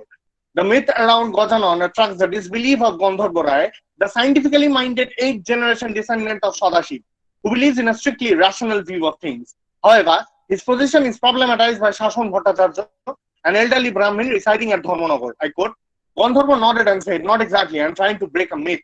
Shashon Bhattacharya said with a resigned face, and what is the use of that? People have always tended to believe in fictional things right from the earliest days till the most recent times. As soon as you break a myth, another will take its place. And another thing, it's extremely difficult to dismantle a myth. Even if you eventually succeed in breaking one through the application of science and logic, people will get rid of you and embrace the myth with all the more enthusiasm. As shown repeatedly by the theorists of psychoanalysis and anthropology, the lure of the irrational is something deeply embedded in human psyche, be it in the individual mind of a single person or the collective mentality of an entire community. The complications regarding this issue are duly noted by Shashon. I quote again, Shashon gave a smile and said, Sir, you are a man of science. You should always try to end the false beliefs in people's minds. However, nothing will be accomplished through stubborn force. You need patience and sympathy for such work. Patience and sympathy. In just a few words, Shashon aptly puts the matter. The man of science must identify and empathize with the masses instead of berating them for their supposed ignorance, if he truly intends to be of help. And as so often in Mukhopadhyay's or Bhuture narratives, the popular myth indeed turns out to hold substance, as Gajanan the wizard resurfaces in present-day Dharmanagar, once again searching for the abode of Sadashiv Rai. It is through the figure of Gajanan that Mukhopadhyay presents his version of the ecological Gothic. As Pramod Kenaya declares in his essay, Popular Culture and the Ecological Gothic, Frank Miller's The Dark Knight Returns, ecological Gothic is the horror, the nightmare, and the suffering that arise from misalliances and imbalances among the various elements of life in a particular ecosystem. It is a horror that results from the presence, permeation, and persistence of waste, wasted humans as well as other waste in a system. Ecological Gothic in contemporary popular culture is often seen in the thematicization of urban outcasts, the constant emphasis on the city's repressed, on the city's filthy, disease, and poverty-ridden underside, the repressed parallel world that intrudes into the civilized counterpart and is in conflict with the city's true face. As Catherine Spooner has shown in her book Contemporary Gothic, the ecological Gothic is the tension between the surface, civilized developments of a city and the persistent, undesirable, primitive, darker depths. Right from the outset, the figure of Gajanan is identified with repressed, marginalized elements. He represents the ancient forces of magic, increasingly marginalized in a world celebrating the forces of science and rationalism. He turns up at the doorstep of Sadashiv Rai as a 25-year-old man in torn attire, seeking refuge on a stormy night. Soon he becomes well known as in Dharmanagar for helping people in need, before he kills Mongol Rai in order to save a poor farmer from his tortures. Before he physically appears in the novel, Gajanan turns up in the darker depth of Nokur Babu's dream, where he is seen running an establishment named Mongoleshwari Ostropochar Kendro, known for providing perfect replacements for missing hands, feet, and head to handicapped people at low cost. After he pays a short visit at Nokur Babu's residence, Gajanan finally turns up at Sadashiv's house before Aghor Krishna Rai, the family elder. His appearance is worth noting. He is a man with a spectacularly hairy face, seen dangling down his legs, sitting right on top of the high wall around the house, dressed in a soiled, discolored shirt devoid of buttons and a pair of dirty, threadbare trousers. What was further surprising was the fact that 6 monkeys sat in perfect calmness with him, 3 on each side. They were definitely not supposed to sit with such nonchalance, as the top of the wall was studded with nails and shards of glass. Gajanan's appearance and comic way of speaking is a standing contradiction to the hypermasculine way of life idolized by Aghor Krishna and practiced by his father Hori Krishna. Mukhopadhyay certainly satirizes such an approach toward life, as the apparent machismo of Aghor Krishna proves too weak to save him from fainting after he recognizes Gajanan. There is something unmistakably ludicrous in the way Aghor Krishna attempts to avenge himself on truant monkeys by throwing stones all around and not hitting a single monkey, eventually breaking a number of valuable assets in other people's homes. Furthermore, the idea of absolute masculinity is shown to be both absurd and unattainable, as 65-year-old Aghor Krishna is shown as still trying desperately to become a perfect man and being scolded by his father repeatedly for failing. I argue that Gajanan serves as the embodiment of the ecological Gothic, as he associates himself with precisely those elements, both human and non-human, who have been repressed or outcast by the official life of Dharmanagar, that the wizard serves to disrupt by his occasional intrusion. Immediately sides himself with the monkeys troubled by stones thrown by Hori Krishna. Further on being questioned by Aghor Krishna, he replies that he has always had a special rapport with non-human creatures. I don't think I'm good enough to be counted among humans. Wherever I go, dogs, cats, beasts, and birds follow me. It seems that I am liked by everyone except human beings. Gajanan finally gains his access into Harikrishna's house with the help of his great-grandson Obu and his fellow cousins, whom he quickly befriends. Children are also, we may note, outcasts in the official life of adults.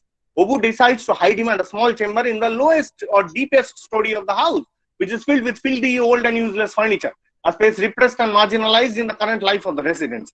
Ever Spartan in his food habit, Gajanan devotes a greater part of meal that kids bring for him to the non-human elements of the ecosystem. Gajanan ate a little, returned the rest and said, take it back, give it to the crows, the dogs, the ants, the rats. Something should be kept for everybody. You should never eat all alone. Gajanan's words and way of living was a clear stand against the anthropocentric worldview and the resultant idea of conspicuous consumption. It is this figure of conspicuous consumption that eventually comes in conflict with the form of the mysterious Manduk, who claims to be the successor of Mongol Rai. If Mongol represents the earlier version of feudal oppression, Manduk's strategy of using huge amount of money in order to employ legal advisors against Gajanan clearly represents him as the face of modern capitalist oppression. And this is precisely the reason why Gajanan cannot really die, but must return again and again in order to unmask, challenge, and eventually decimate the forces of oppression running amok in the official lives of humans. Finally, it must be kept in mind that Mukhopadhyay doesn't only represent the ecological Gothic through Gajanan, but he also ends up redefining it. In contrast to the figures of ecological Gothic in Euro-American popular culture, such as Poison Ivy in the Batman comics or Toad in the X-Men comics, who are predominantly fearful, vindictive, and violent, Gajanan appears as an apparently clumsy and bumbling man who detests causing violence unless he is absolutely compelled to do so. Polite, obliging, and ever sympathetic to the cause of the marginalized, Gajanan embodies an alternative version of the ecological Gothic, which not only serves to challenge and disrupt the rampantly conservative forces of anthropocentrism, but also serves to teach a different, non-intrusive, and inclusive way of harmonious living. Thank you. Thank you, Bipro, for your quite impressive presentation. In fact, thank you. I would have loved to know about this use of Gothic in some other contemporary writers, contemporary of Shirshendu. Have you found any authors with sir, I have begun working a little bit on the works of Leela Mujumdar actually, and I'm hopeful that I will come up with some or the other works relating to her works. I mean, I find several parallels between the way they are challenging this capitalist and anthropocentric worldview through science fiction or through Gothic elements, and often mixing up the two. So there is a kind of similarity, and I am hoping to come up with some works without much delay. And how do you propose to look at Patal Ghar? Yes, Patal Ghar obviously is very interesting because I mean Patal Ghar is that repressed place, right? That subterranean place where the scientific experiments go on, and I mean Shishendu science fiction has always pointed to the danger of living in a mechanized society and the dangers of putting Mother Nature into submission and ultimately ruining the harmonious ecosystem and so and so. So I think I mean there are a lot of possibilities regarding his works. I mean I have only begun exploring them, and I hope to come up with more and more works in the days in front of me. So thank you, sir. Thank you so much for your encouragement. Okay. Ananto, now the last speaker. Who is the last? Now the last speaker, Devasmita Mandal. Okay, are you here? Devasmita? Okay. Okay. I don't have any details of Devasmita. So Ananto, you could introduce her. I think Devasmita details is not in the flyer. So okay, just let me introduce her. Okay. Alternatively, Devasmita could introduce herself. No problem. She could start. Thank you, sir. Yeah. Start your presentation. Thanks for giving me the second chance, and it's an honor to have opportunity to address such distinguished audience. I am Devasmita, and my paper is on "Is Immigration Really the Biggest Political Issue?" Rereading of Amitabh Ghosh's Gun Island, where I have endeavored to focus on a real crisis of our time. Let us start with a new host. Amitabh Ghosh, in his non-fiction The Great Derangement, writes, "The climate crisis is also a crisis of culture and thus of imagination," to highlight the dares of serious fiction about climate change. With his latest novel Gun Island, published in 2019, Ghosh himself meets his own demand for climate fiction, which addresses anthropogenic climate change and its consequences on human civilization. Global warming has already affected our Earth in many ways, like thinking of glaciers increasing in extreme weather events, species extinction, biodiversity crisis, etc. As climate fiction deals with these events, and many scholars tend to regard such fictions as the literature of Anthropocene. These fictions explore the science behind the changes in the climate at a cultural level, which helps to heighten the consciousness and arouse awareness in readers. Amitabh Ghosh is one of the India's most celebrated writer in English literature, who holds two lifetime achievements along with Padma Shri and Gandhi Award. Gun Island is his ninth novel, and it is the first climate fiction by an Indian writer in Indian context, which deals with climate crisis, human migration, refugee problem, tricky and extreme weather events. Gun Island being a modern retelling of Bengali myth about Manasa Devi and her devotee gun merchant or Bandhuki Saudagar in the backdrop of climate crisis, links modern science with myth, legends, folklore, and climate catastrophe to reveal the effect of climate change. Amitabh Ghosh himself admits that in his The Great Derangement that my ancestors were ecological refugees long before the term was invented. One day in the mid 1850s, the great river suddenly changed course, drowning the village. Although riverbank erosion is a natural phenomenon, but global warming, deglaciarization, and sea level rising have been accelerated circumstances over the last few decades. Environmental exploitation, demand for timbers, and coastal development reduce the mangrove forest at an alarming speed, without which the soil erosion increases. This condition is worsened by different cyclones like Vola cyclone in 1917, Ayla cyclone in 2009, and the recent one Amphan. Researchers shows that the intensity of extreme weather events is increased by human-induced global warming in recent years. People of this area live on either by collecting honey or food or wood from forests or by agriculture and catching fish. But as nature turns her back to these poor illiterate people, they are forced to switch their livelihood and to migrate to other cities or even abroad.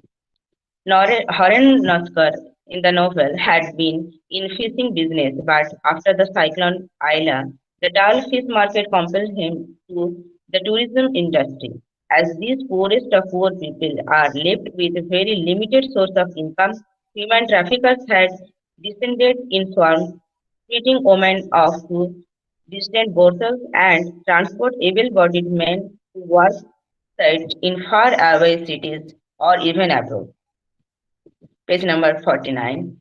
Though the journey of Rofi, Chipu, Bilal, along with many others, Ghosh tries to bring the issue of refugee and migrant workers in the limelight. People from everywhere are now on move, displaced by economical or environmental pressure. The people moving industry is really getting larger and still growing faster. India has been fighting with this issue from centuries. In his The Hungry Tides, Ghosh already refers to the tragedy of the refugee settlers in 1979 on the land of Morichabi. But now modern gadgets and GPS systems, social media play a great role in this people moving industry. Watching social media, they fences for a better life, and the GPS system helps them to find the root of this quote unquote better life. Dean attend a conference in Los Angeles where the opening speaker give and lecture on climate and apocalypse in the 17th century, when many parts of of the world had been struck by different climatic disruptions, famines, droughts, epidemics, wars, and mass suicide worldwide. The slides of which are seen today in the disasters like Amazon rainforest fire, Australian bushfire, earthquake in Turkey, Iran, Russia, and India, cyclones in India and Bangladesh, and the recent ongoing global epidemic of COVID-19. This global crisis makes his prediction true that what our ancestors experienced is but a pale foreshadowing of what the future holds. As climate change worsened, dangerous weather events are becoming more frequent and severe around the globe. It seems the little ice age is returning again. Amitabh Ghosh's delineation of the crisis also brings out the effect of climate change on humans, on animals and insects, and shows how the changing weather directly harms them and destroys their natural habitats. They are struggling to adapt in a new environment. The report of UN's International Panel on Climate Change finds that many life forms are moving north or into deeper water to survive as their natural habitat shifts. Climate change has adverse effect both terrestrial and marine ecosystems. The proliferating by sorry, the reference of bark beetles extended by warmer weather, shipworms proliferating by warm seawater, and phenomena yellow-bellied snakes and the brown spider found in unusual places in this novel are examples of 7 such minutes things. over. 7 minutes over. The changing pattern of the monarch butterfly migration from Mexico to Tennis in Barbara Kingsover's flight behavior is another example of such insect migration. As Anthropocenic climate change is undisputable at our present era, climate affairs enter into stories not as a mere backdrop but as a prime event. Climate change now plays an important role in the mainstream literature by contributing in the debates about how environmental crisis and global warming can be communicated. Due to the growing popularity of this new genre, it had entered the arena of pop culture and TV series also. The opening dialogue of Dr. Luther Swan in V World warns us about the release of virus and bacteria that were trapped in the now melting glacier ice. This is not nature crying out for help. These are warning signs. Amitabh Ghosh's fiction's evidence and awareness of these problems and his earlier fictions also reflects them. Amitabh Ghosh, in both his fictions and non-fictions, had endeavored to illuminate such ecological derangements and its consequences. But as now anthropocenic activities of man has been nothing but an irreversible ecocide that annihilates the symbolic present in the flora and fauna on this earth.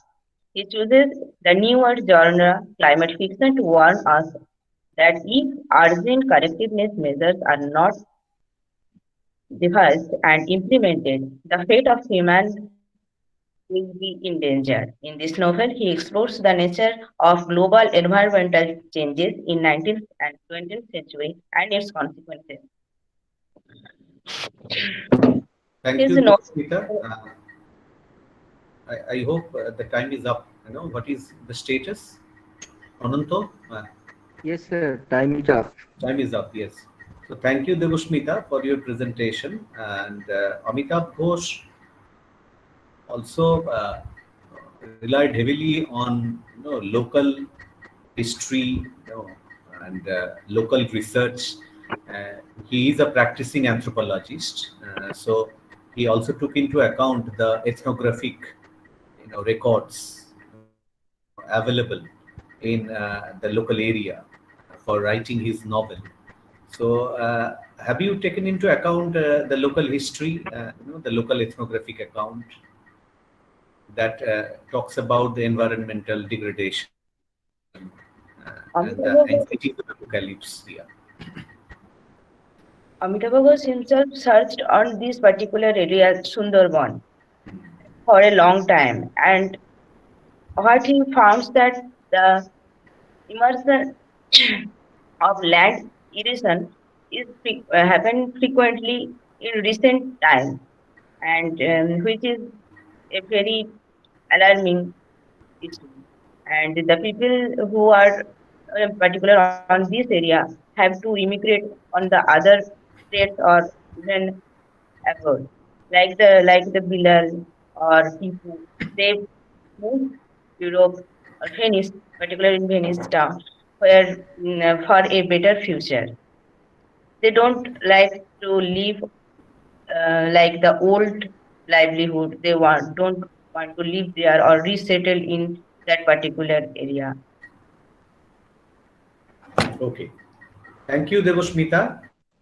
Thank you, sir. Ananto, we think we have listened to all the presentations. Thank in you, this sir, session. for chairing the session. And you know that we are running very late. So I request the participant to ask one or more question. If you have, you can write your question within chat box, or you can ask the participant directly. One or two more questions. Okay. If you have.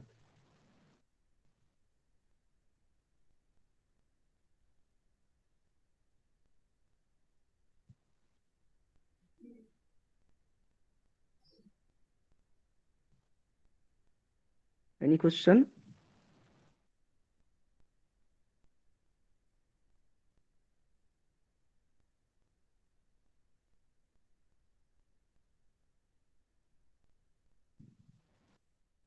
I think there is no question, so I request Professor Tariq Ali to end the session with vote of thanks.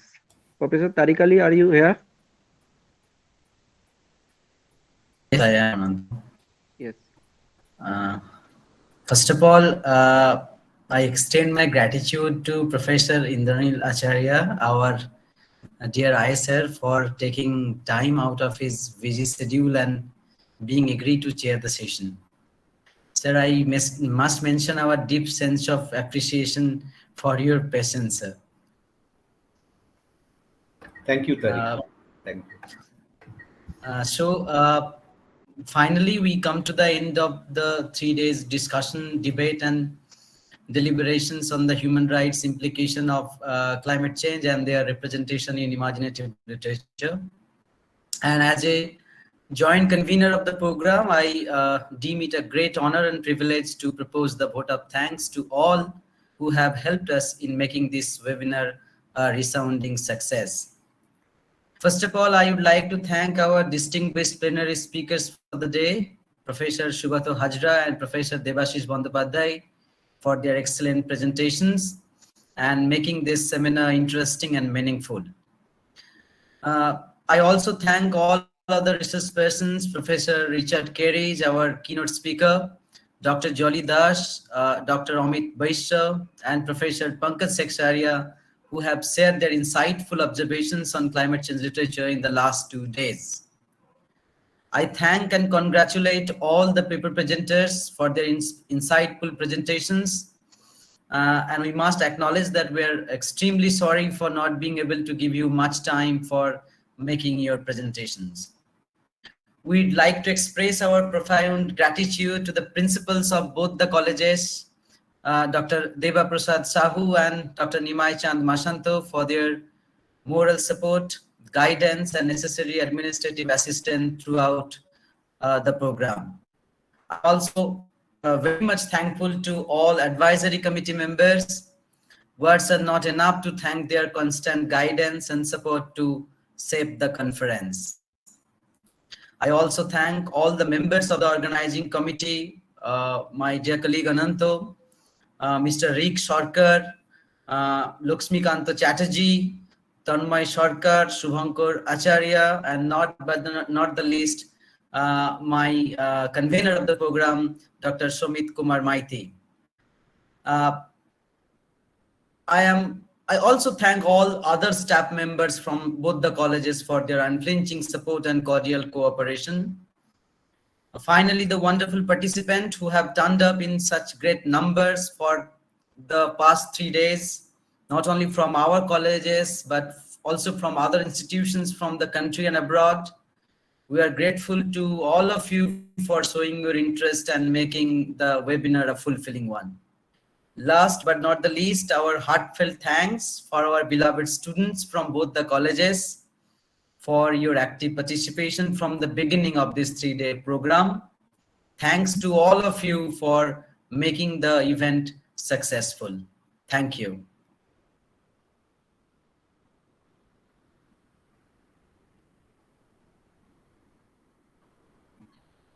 So with this, I think we end the program. I thank all of you for your patience and kind cooperation till the end. So, I mean, keep well and good night. Thank you, everyone. Good night. Good night, everybody. Good night.